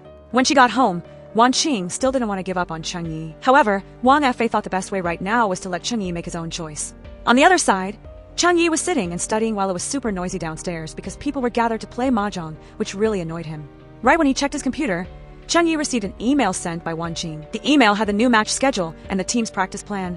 Wan Qing also gave the whole team an assignment with the topic "Soccer is for winning," letting each person choose their own way to complete it and submit it before next Sunday. Besides that, she also sent a link to the match video archives for everyone to study. Even though he had read the email, Chengyi still acted indifferent and had absolutely no reaction. The next morning, Wang Fa gathered the whole team and analyzed that with the current situation, the team needed to improve their long ball passing from the midfield, while also strengthening their game analysis skills in the backline to make up for the lack of players. Wan Qing also reminded everyone that there were only 5 days left until the match, so the whole team had to quickly get used to the new lineup. Right after that, the students started throwing themselves into practice very hard on the field. As the days went by, the match time got closer and closer. Everyone understood that the team was at a huge disadvantage with only 10 people having to face a full 11-player lineup. This is going to be an extremely tough challenge. Even so, everyone has a burning desire to win in their hearts, because if they lose, it will be the team's last match in this tournament. Seeing that everyone was giving their all, Xian Shu realized he also had to do what he needed to do. Right after that, he ran to Chunya's house. Standing outside, Xian Shu sent Chunyi a long text, explaining that all this time he didn't dare tell the truth because everything was too painful and scary. 7 years ago, on the exact day Xian Shu was getting ready to go to Chunya's birthday, the police suddenly called to say his dad, Haisheng, had drunkenly hit someone and injured them, and the victim's family was planning to sue. Hearing that news, Xian Shu's mom could only sigh and then immediately went to the police station. Even though her face was still covered in bruises from being hit by her husband, she still quietly paid the fine, so Haisheng could be released. But right after stepping out of the police station, Haisheng continued to beat his wife right in the middle of the street. Xian Shu couldn't take it anymore, so he rushed in to stop him, but in return, he only got a stinging slap. Witnessing his mom being repeatedly abused, Xian Shu, in a fit of rage, picked up a brick and hit Haisheng over and over. His mom immediately ran over to stop her son. Then, when they both returned to the police station, Xian Shu's mom suddenly developed a fear. She told the police that she was worried her son would become exactly like Haisheng in the future, would have a tendency for domestic violence, and one day would even hit his own mother. Hearing those words, Xian Shu was completely stunned. He didn't expect his mom to look at him with those eyes. After that, she quietly walked away, leaving a wound in his heart that would never heal. Since that day, Xian Shu was always afraid that he himself would become a person like his dad. Because of that obsession, for all these years, he always tried to please everyone and didn't dare to let his negative emotions show. In the text sent to Chengyi, Xian Shu retold the whole story from back then, and also hoped that if he could forgive, he would come down to meet him. But right then, Chengyi was in the shower, so he didn't have a chance to read the message yet. His dad accidentally saw the whole thing and deleted it immediately before his son walked out. When Chengyi came out of the bathroom, his dad told him that the next day he had to attend a one-on-one tutoring class, just as the family had arranged. The next morning, on the way in the car with his dad, Chengyi kept listening to overbearing advice. He thought his son only needed to focus on getting ready to study abroad because that was the right path and had a future. On the way, Chengyi's dad went on to explain that the people on the soccer team all had very complicated family backgrounds, and some even lived with parents who had violent tendencies. Then, he bluntly admitted that he had read the entire message Xian Shu sent to Chengyi the day before, and he was the one who deleted all the messages he thought were tricking his son. Hearing that, Chengyi couldn't hold back his emotions. He immediately opened the car door, jumped out, and ran off as fast as he could. He looked just like the boy years ago, who was always stubborn about chasing what he wanted. That move left his dad feeling both helpless and angry. Meanwhile, at the train station, Xian Shu kept looking for Chengyi to show up. After finishing the text, his phone suddenly ran out of battery. And that day, Chineo didn't bring a power bank. As for Cheng Yi, after running to the station, he immediately tried to buy a ticket to Xianqing North. But all the tickets for the day were sold out. Just as he was worrying, someone nearby suggested that he could still take a bus to get there. Without hesitating anymore, Cheng Yi immediately switched plans and sent Xian Shu a text saying he was on his way to Xianqing. In the locker room before the game, Wang Fa encouraged the team and said the goal for today's match was simply to try to lose by as few goals as possible. While Cheng Yi sat on the bus feeling super anxious, afraid he would be late, the first half between Hunjing No. 8 and Xianqing Xian Peng officially started on the field. Right from the start, the No. 8 team played very proactively. The players constantly fought hard to control the pace of the game. However, the reality was super harsh since the team still had to play with only 10 people. Wan Qing kept recording what was happening on the field and sent it to Cheng Yi, hoping he would see the effort, the tough spirit, and the never-give-up attitude of his teammates. When she got the text from Cheng Yi saying he was on his way, Wan Qing was overjoyed, and hope started sparking in her heart again. On the field, the No. 8 high school players were still fighting with everything they had to stop the opponents from opening the score. Wang Fa and Wan Qing just hoped the kids could hold on long enough, waiting for Cheng Yi to show up in time. But on the way, Cheng Yi hit a major traffic jam, and he could only anxiously watch the game on his phone screen, feeling like his heart was on fire. On Xian Peng's side, they kept taking shot after shot. Luckily, the goalie Feng Suo played out of his mind, constantly making successful saves to keep a clean sheet. It was because of those saves that the match was incredibly intense. One side tried to keep the score even, while the other side never stopped looking for a goal to boost their morale, making the atmosphere on the field more and more suffocating. In the final minutes of the first half, No. 8 high school unfortunately committed a pushing foul right near the penalty box. The referee immediately gave Xian Peng a direct free kick. And then that shot became the turning point of the game. The ball flew straight into No. 8's net, making the score 1-0, and making all of Feng Suo's amazing saves earlier feel almost useless. Watching through the screen, Cheng Yi immediately realized the ball landed right in the defensive area that should have been his spot. Feeling helpless and blaming himself made him really angry. Unable to sit still anymore, Cheng Yi immediately got off the bus and started running to the stadium on his own. During the halftime break, Xian Shu managed to borrow a phone to check his texts and found out that Cheng Yi was still on his way. That news immediately boosted the whole team's spirit because everyone believed they still had a chance to win. The second half started in a suffocatingly tense atmosphere. While running, Cheng Yi called Wan Qing to confirm that he would definitely show up. To buy more time, the No. 8 high school players fought harder than ever. They used all their strength to stop the opponents from scoring any more goals. Because only as long as the score was still 1-0 did the hope to tie the game and turn things around still exist. Near the goal, Feng Suo continued to put on a great show. He put all his energy into blocking every shot, determined not to let Xian Peng score again. Meanwhile, Cheng Yi kept running toward the stadium without stopping. Even though his body was completely worn out from exhaustion, he gritted his teeth and pushed forward. Sadly, all his efforts were too late. The final whistle blew, ending the match with a 1-0 win for Xianqing Xian Peng. The No. 8 high school players could only hang their heads in regret. They knew they were just one step away. Tears of disappointment kept rolling down everyone's faces. Right then, Cheng Yi also ran onto the field, but everything was already over right in front of him. Seeing his teammates quietly crying over the loss, Cheng Yi was absolutely heartbroken. He kept bowing his head and apologizing to everyone. Witnessing Cheng Yi finally opening up and daring to face his real feelings, Wang Fa and Wan Qing could only smile through their tears. Because more than just a sport, soccer is about competition, face-offs, and the longing to stand side by side with teammates on the grass after countless arguments. It's also about the courage to hang in there until the very last minute, the refusal to just accept a loss, and the will to never give in to fate. 27-28. After getting out of the psych ward, Xiangzi immediately got in a car and texted Dawen, Wan Qing's dad, with a creepy look on his face. Meanwhile, before Cheng Yi got in the car to go home, Xian Shu gave him back the keychain. Cheng Yi took it, gave a little smile, and quietly drove away. When the bus arrived, Wan Qing and Wang Fa helped the students get on one by one. Right then, Xian Shu got a text from Cheng Yi promising that the team would definitely win next time. Back home, Wang Fa was exhausted and went straight to bed. Just then, Wan Qing knocked and brought him some food. Seeing Wang Fa still had a fever, she gently pressed her forehead against his to check his temperature and then rushed out to buy medicine. Faced with that care, Wang Fa didn't even want to take the meds anymore. He just wanted to kiss her. But right then, Wan Qing started sneezing over and over, her whole body shaking from a cold. She asked Wang Fa to wrap up in a blanket with her to wait for the medicine to be delivered so they could stay warm. Feeling the heat from him, Wan Qing joked that it felt like he was transferring his heat to her. Wang Fa jokingly said that if that's the case, she had to pay him for the heat. Wan Qing immediately laughed and said he was the one who gave her the cold, and yet he was asking for money. In another scene, Ruei Gang stormed into Cheng Ye's room and ripped all the soccer posters off the wall just because he wouldn't listen. Even so, Cheng Yi still insisted on chasing his soccer dream. Seeing his son being stubborn, Rue Gang locked him in the storage room and coldly said, "The Parents Association is extremely unhappy with the team. If I say just a few more words, the team will definitely be disbanded." Those words made Chengyi extremely angry at his harsh father. Meanwhile, the team members were very excited to hear their team made it to the next round because they finally had a chance for revenge. Right then, Director Qian came to announce that Chengyi had no intention of staying with the team and didn't even want to study in the country anymore. Hearing the news, Wan Qing immediately understood that Chengyi was being pressured by his family. Seeing the students all worried, she promised she would find a way to help. While Wan Qing was sitting alone thinking of a solution, Wang Fei walked up. She told him that Director Qian just said Chengyi wanted to quit the team to study abroad, and she was having a headache not knowing how to help him. Wang Fei thought the best thing to do right now was to prepare everything carefully so that when Chengyi needed them, they could help him stand up. Right then, Chengyi sent Wan Qing a video from the security camera to prove his dad was interfering and wouldn't let him play soccer, while also asking her for a favor. On the other side, Rue Gang was forcing Chengyi to sign the study abroad contract and the team resignation form. Seeing his son refuse to sign, he immediately called the principal, planning to find a way to disband the team. Just as Chengyi was about to sign because he felt helpless, his dad changed his mind. Right then, the doorbell rang. Rue Gang opened the door and saw Wang Fei and Wan Qing standing outside. When he firmly refused to let them go up to see Chengyi, Wan Qing showed him the video of him hitting his son to pressure him.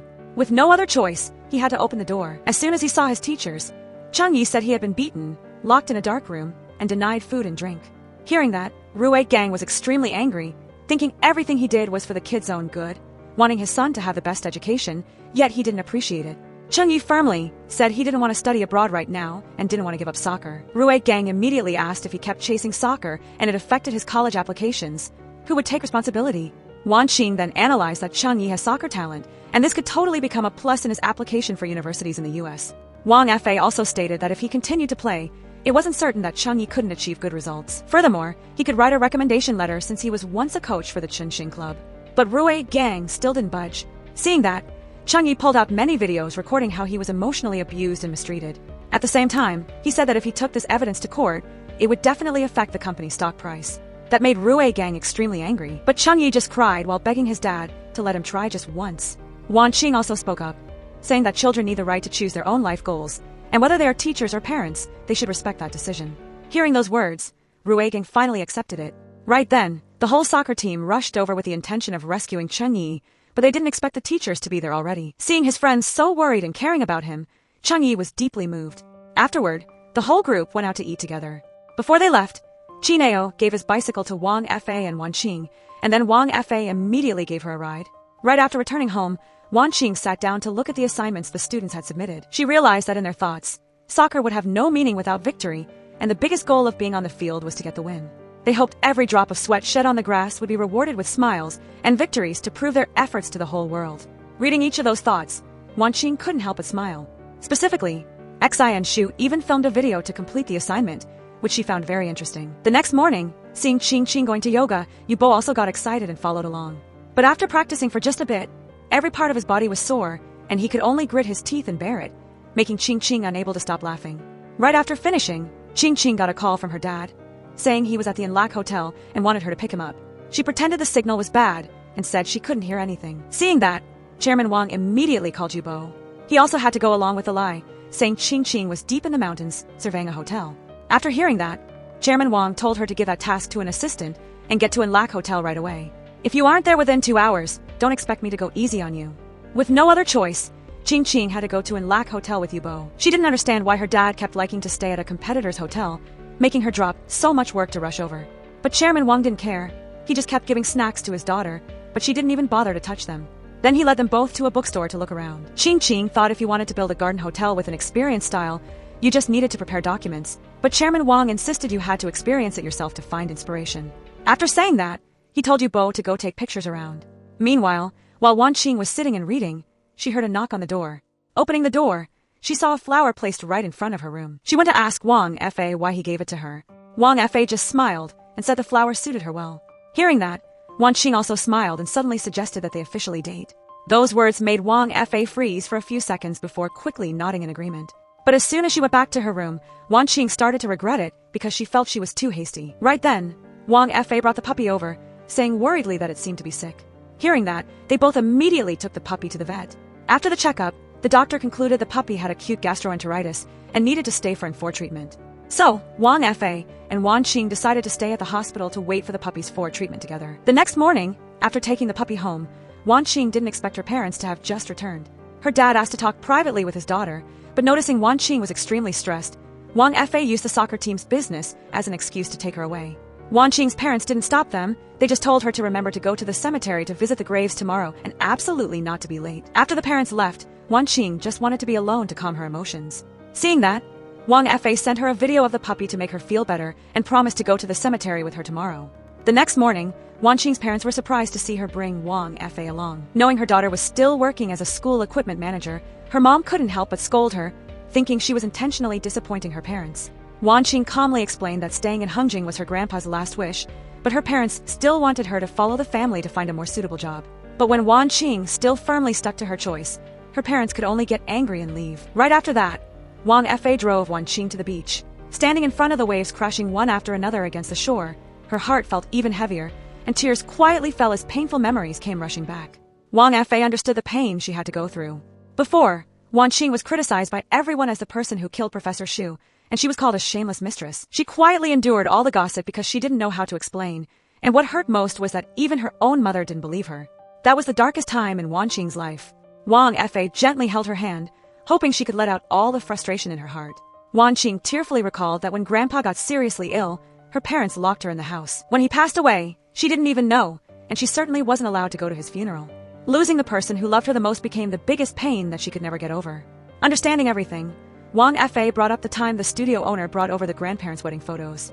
Back then, he said that he and many people in the neighborhood were all students of her grandparents. Those two were very kind-hearted and respected by everyone, so they would absolutely never blame Wan Qing. Those comforting words made her feel a bit better.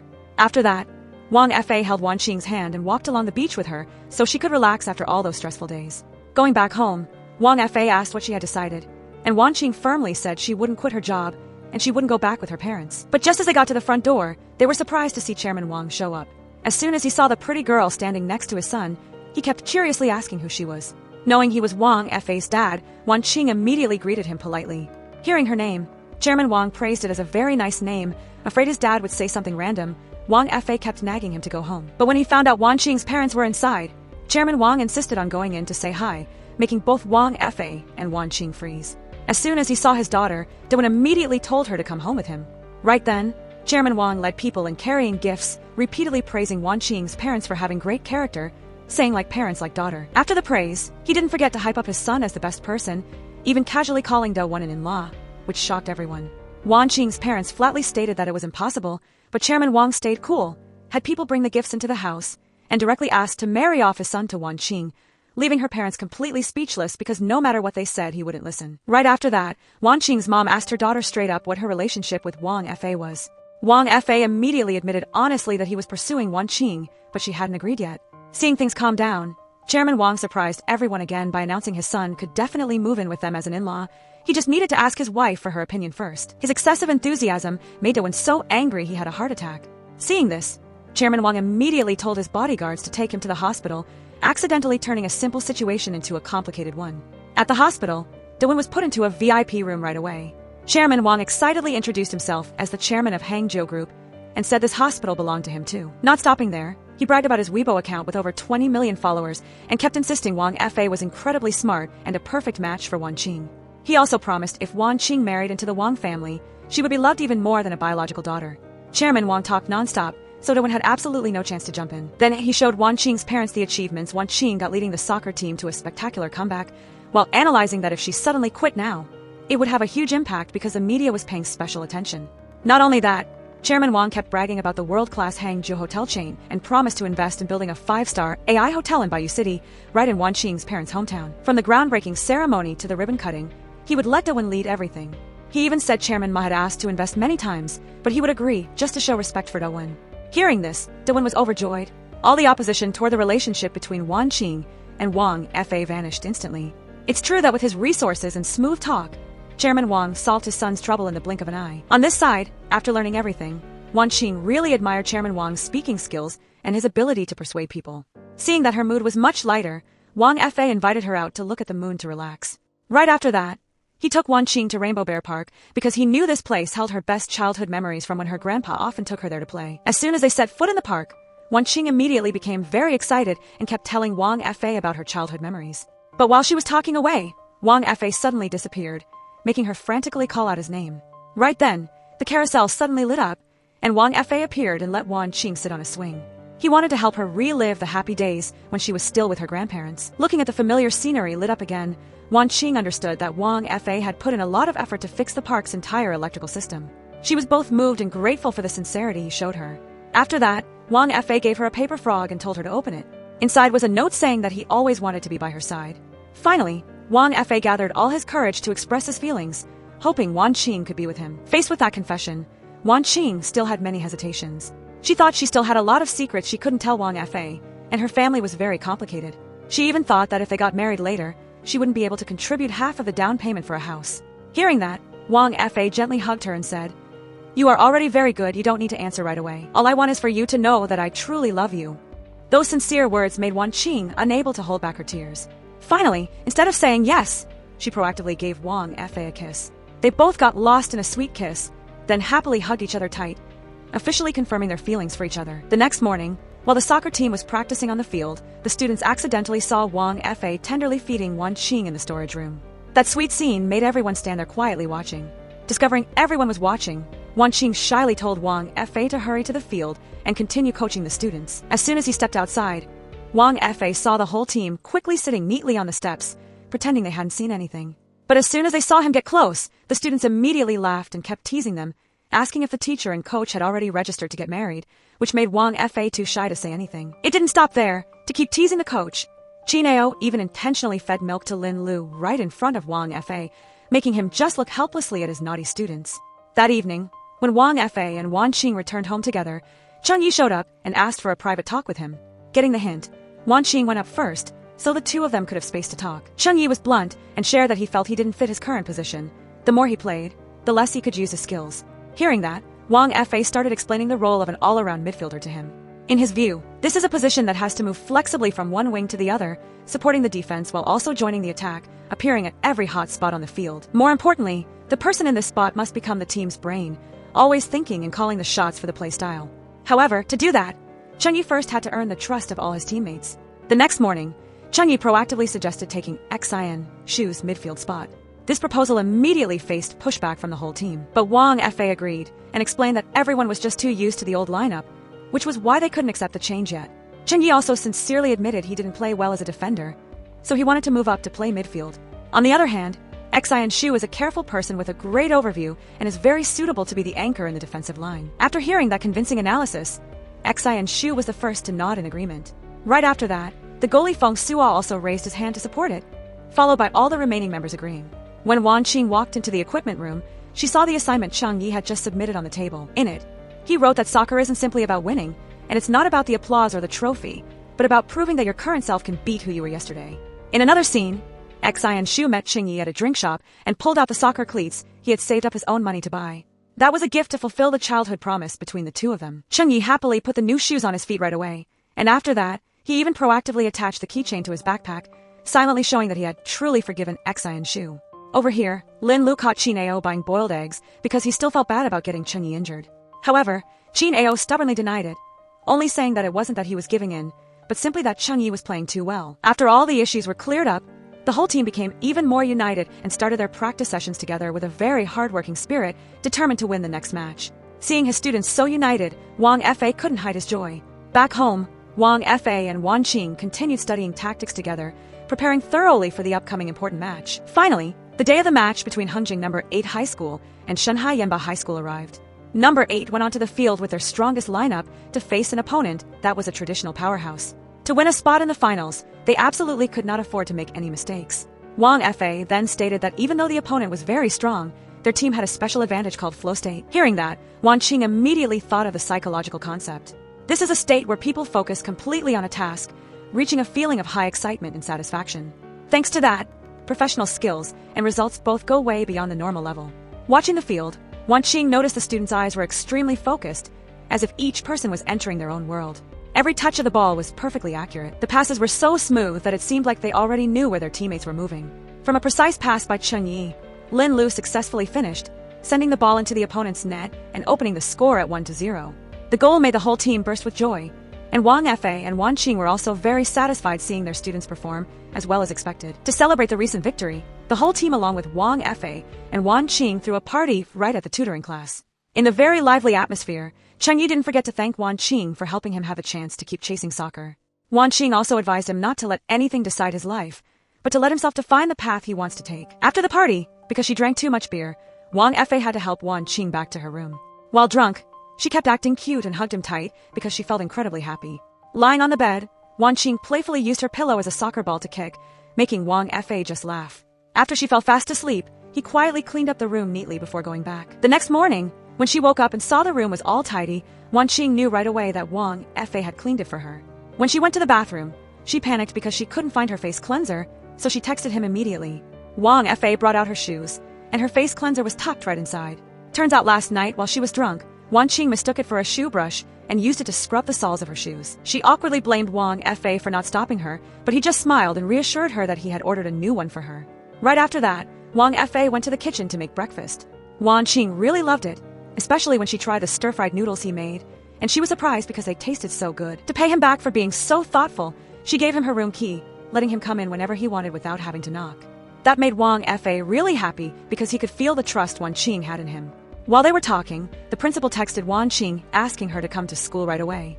She left immediately, and after talking with the principal, Wan Qing walked out with a dazed and thoughtful look on her face. But as soon as she saw Wang Fei waiting outside to pick her up, she immediately smiled, trying to act like nothing had happened.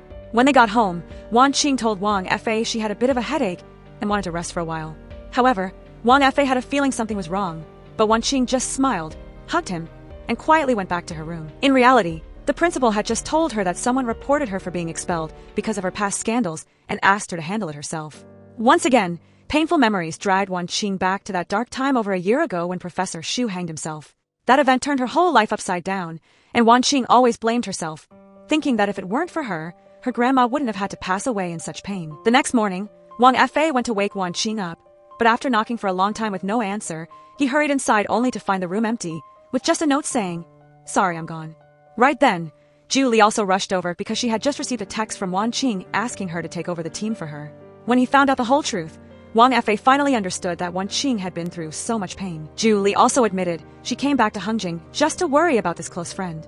She used to think Wan Qing had let go of the past and found happiness, but she didn't expect the old wounds had never healed.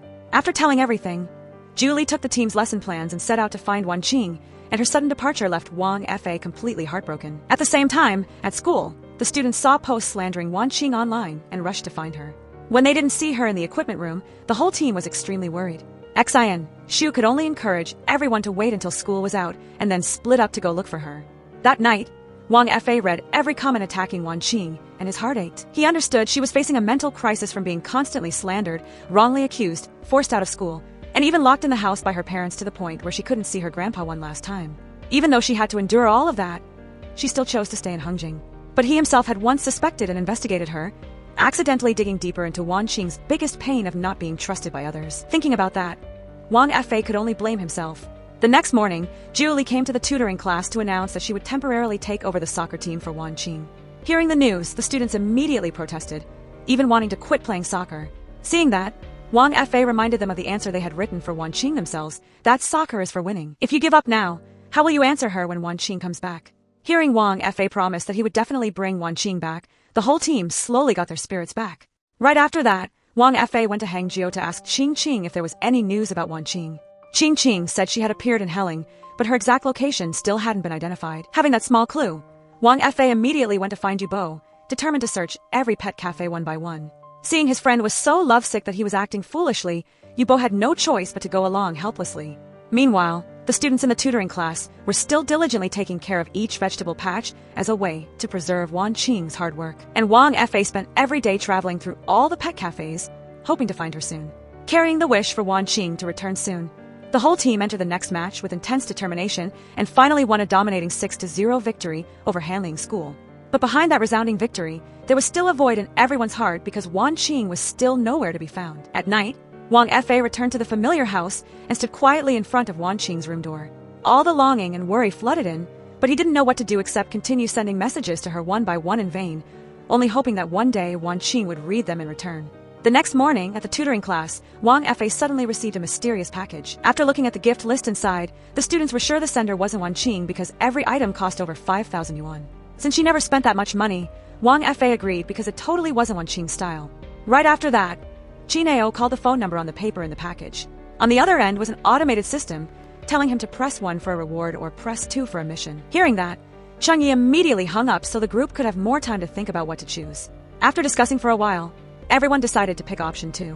Not long after, the group received a fax with an email address, and Wang Fei logged in right away to check. As soon as he opened the inbox, he saw an email announcing the appointment of the new head coach for Yongchuan Hangzhou. At this point, he remembered Wan Qing saying she knew Wang Fei wouldn't join Hangzhou thanks to a mysterious person who sent an email. Then, Wang Fei and the students read the messages Wan Qing had written in that inbox to keep as a memory. The more they read, the more choked up they got at the sincere feelings she had for the team. In the letters, Wan Qing wrote that Cheng Ye's family was never happy, and there was always a huge distance between him, Xi and Shu, and the whole team. Meeting Cheng Yi for the first time was like meeting a hedgehog always sticking out its quills to hide a broken heart. But in the match against Xi and Peng, she still texted him hoping he would come. When she sent the video showing the team's determination, Cheng Yi finally ran his heart out to the field. And those tears shed with his teammates helped them heal their heart's wounds little by little. Reading the final lines, Wang Fei, Cheng Yi, and all the students couldn't hold back their tears because of the heart and dedication Wan Qing always gave to everyone. In the evening, after the students had all gone home, Wang Fei sat alone re-watching the video Wan Qing recorded to say goodbye when she thought he was leaving the team. He didn't expect her to have so many things to tell him on camera. His eyes turned red as he watched, and his heart was filled with emotions that were hard to describe. Back home, Wang Fei immediately called Yubo for help. The next morning, they both went to Hanling and stopped at every pet cafe to post cartoon posters of the number 8 high school team, hoping Wan Qing would accidentally see them. Because right now, that was the only way Wang Fei could think of to find her. Just as expected, Wan Qing went to a pet cafe to play with the puppies and saw the team's poster. Reading the words, "Can you stay for us?" she immediately understood that Wang Fei had watched the video in the email. Right after that, she opened her phone and saw he had sent her a QR code to redeem a movie ticket. Bringing the QR code to the theater, Wan Qing exchanged the ticket and was told by the staff that theater room number 9 was fully booked. Meanwhile, Wang Fei was sitting at the pet cafe, and when he saw the notification that she picked up the ticket, he immediately told the whole team. Inside the movie theater, Wan Qing carefully watched the video the students filmed themselves and couldn't stop smiling. She was moved to see that they kept taking care of the vegetable patch, harvested them by hand, and then cooked noodles to eat. When she heard Wang Fei and the whole team take turns saying they all missed her, Wan Qing couldn't hold back her tears anymore. What surprised her most was that Wang Fei also appeared in the video, sitting in front of the camera himself to send sincere words. He said that even if she didn't want to come back yet, everyone would always wait, and his and the students' lighthouse would shine for her forever. Right after that, Wang Fei actually appeared in the theater. He walked up gently, and Wan Qing immediately ran to him, gave him a big hug, and burst into tears. Not only that, she gave him a kiss full of longing, and then they both got lost in a happy moment after a long time apart. Right after, Wan Qing followed Wang Fei back to the tutoring class to reunite with the students she always loved. As soon as they saw her, the whole team playfully shouted in unison their full support for Wan Qing and Wang Fei's wedding, making them both blush with embarrassment. Then, Wan Qing sincerely apologized to them for not being brave enough. She told them she was once wrongly accused and tried to argue with people who blamed her, but in the end, she accidentally hurt the people she loved the most. When trouble hit again, she realized that this time she wasn't alone because she always had Wang Fei and the students by her side. Hearing those words, the whole team immediately popped party poppers to celebrate Wan Qing's strong return. After the party ended, Wang Fei and Wan Qing studied the puzzle sent by the mysterious person together. After just a moment of thinking, Wan Qing seemed to have guessed the real identity of the person behind those mysterious letters. The next day, Wan Qing went to see Director Qian to apologize for quitting without notice. She only hoped to keep leading the team without getting paid. Director Qian said the school couldn't hire an outsider as a coach, but Wang Fei had already asked for annual leave to help her out. While talking, Wan Qing accidentally borrowed a book of poems from him and found a folded page that perfectly matched the mystery person's puzzle poem. Back at the tutoring class, she told this to the students. But he realized the handwriting on the ball borrowing card didn't match Director Qian's. From there, Wan Qing connected everything from the ball borrowing card, Chineo's crossword gift box, to the map Xi and she once found. She stated that the mystery person didn't just know her well, but also knew every member of the team very well. During a chess game with Director Qian, Wan Qing thanked him for secretly helping her all this time. She analyzed that only the person with the classroom keys could quietly put gifts in the students' desks. Plus, the crosswords and the poem both had his very own style. However, she also realized there was still someone else behind this plan. That was when Director Qian revealed the truth. The former coach's son, named Jiang Sun, and Wan Qing's grandpa had built the plan called the mystery person. After Wan Qing's incident, Grandpa hoped she could return to number 8 high school and step-by-step bond with the soccer team so they could heal each other. Before he passed away, he even asked Director Qian to keep finishing that wish to help the lost star and the lonely kids become each other's light. Then, Director Qian opened the last gift for the whole team. It was a video of Coach Zhang's last messages before he passed away. He sent an apology for not being able to win the championship with his students.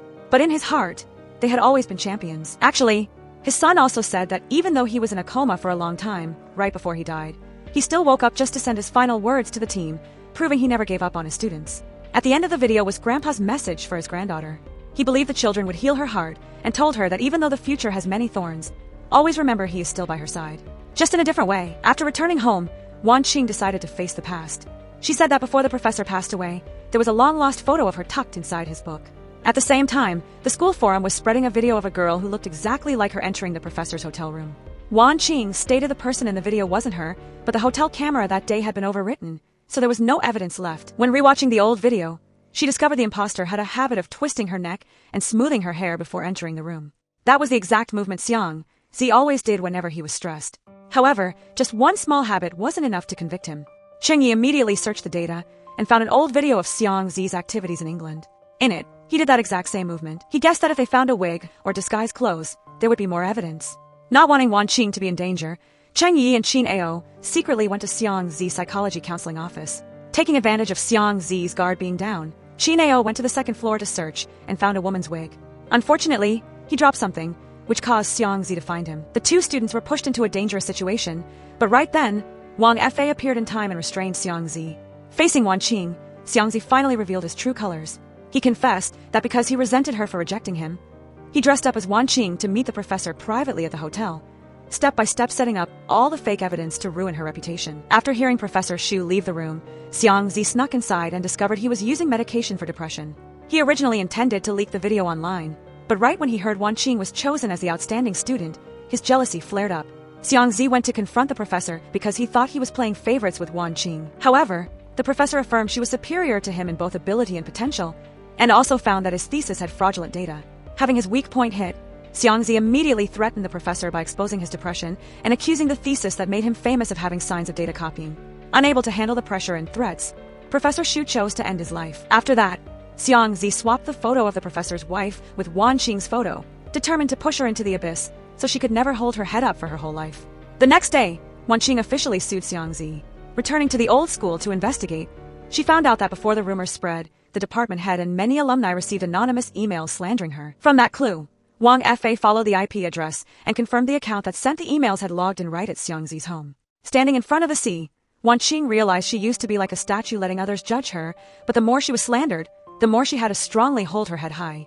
Amidst the sound of crashing waves, she and Wang Fa decided to close the painful chapters of the past to look toward the future. Knowing Wan Qing was going to court, Wang Fa's dad excitedly prepared all kinds of clothes for his future daughter-in-law.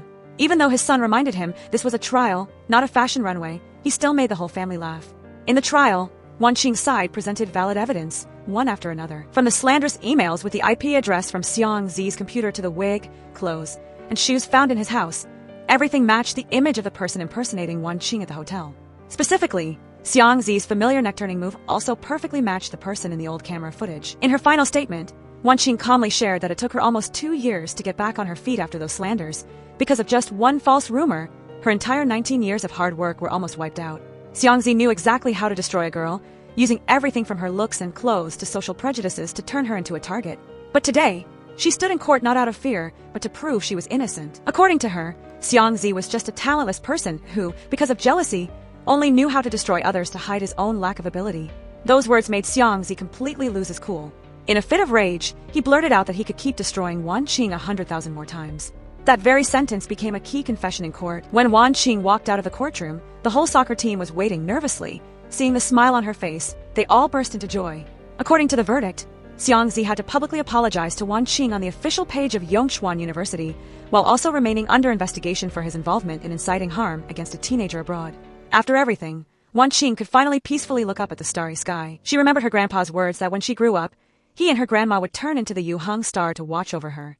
Smiling at the sky, she softly told them that she had won the lawsuit and would live very happily from now on. The next morning, Wang Fa took Wan Qing home to meet his family. The house was quickly filled with laughter because of his dad's enthusiasm. He kept welcoming his future daughter-in-law and jokingly argued with Yubo about the gifts they brought. The family meal was very cozy. Chairman Wang kept praising Wan Qing, thanked her for choosing his son, and stated that they were a perfect match. After the meal, the whole family played darts together. Wan Qing easily hit near the bullseye, making everyone impressed, while Wang Fa was teased by his dad for throwing way off. That evening, Wang Fa's mom took Wan Qing out to look at the stars. She gently said that the past isn't as important as who a person is in the present. Just like a giant galaxy in space, even though it looks like a tiny speck of light to humans, its true beauty never changes. She also shared that after Wang Fa's student died, he was stuck in pain for a very long time. Because of that, she cherished Wan Qing's presence even more, as she helped her son find light and faith in life again. Wan Qing admired the warmth of Wang Fa's family more and more. On the way back, he held her hand and promised that his family would be her family in the future. The romantic atmosphere was quickly ruined by Yubo when he suddenly woke up and kept urging Wang Fa to hurry and kiss his girlfriend, leaving them both not knowing whether to laugh or cry.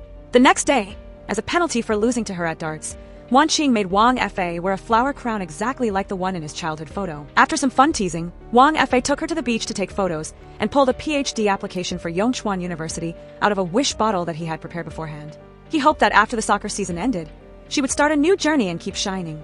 Those sincere words moved Wan Qing so much that she gave him a big hug because he was the one who gave her the courage to move forward after everything that happened. Right then, Director Qian announced that the team would have 2 weeks off for a training camp before the finals. If they win the championship, 3 members will get direct admission to university, and the others will also get extra points. However, the school's practice field was too limited, while their rival, Hangzhou, had way better training conditions. Knowing Wan Qing was worried, Wang Fa secretly paid to rent a soccer field and a hotel so the team could practice for high weeks.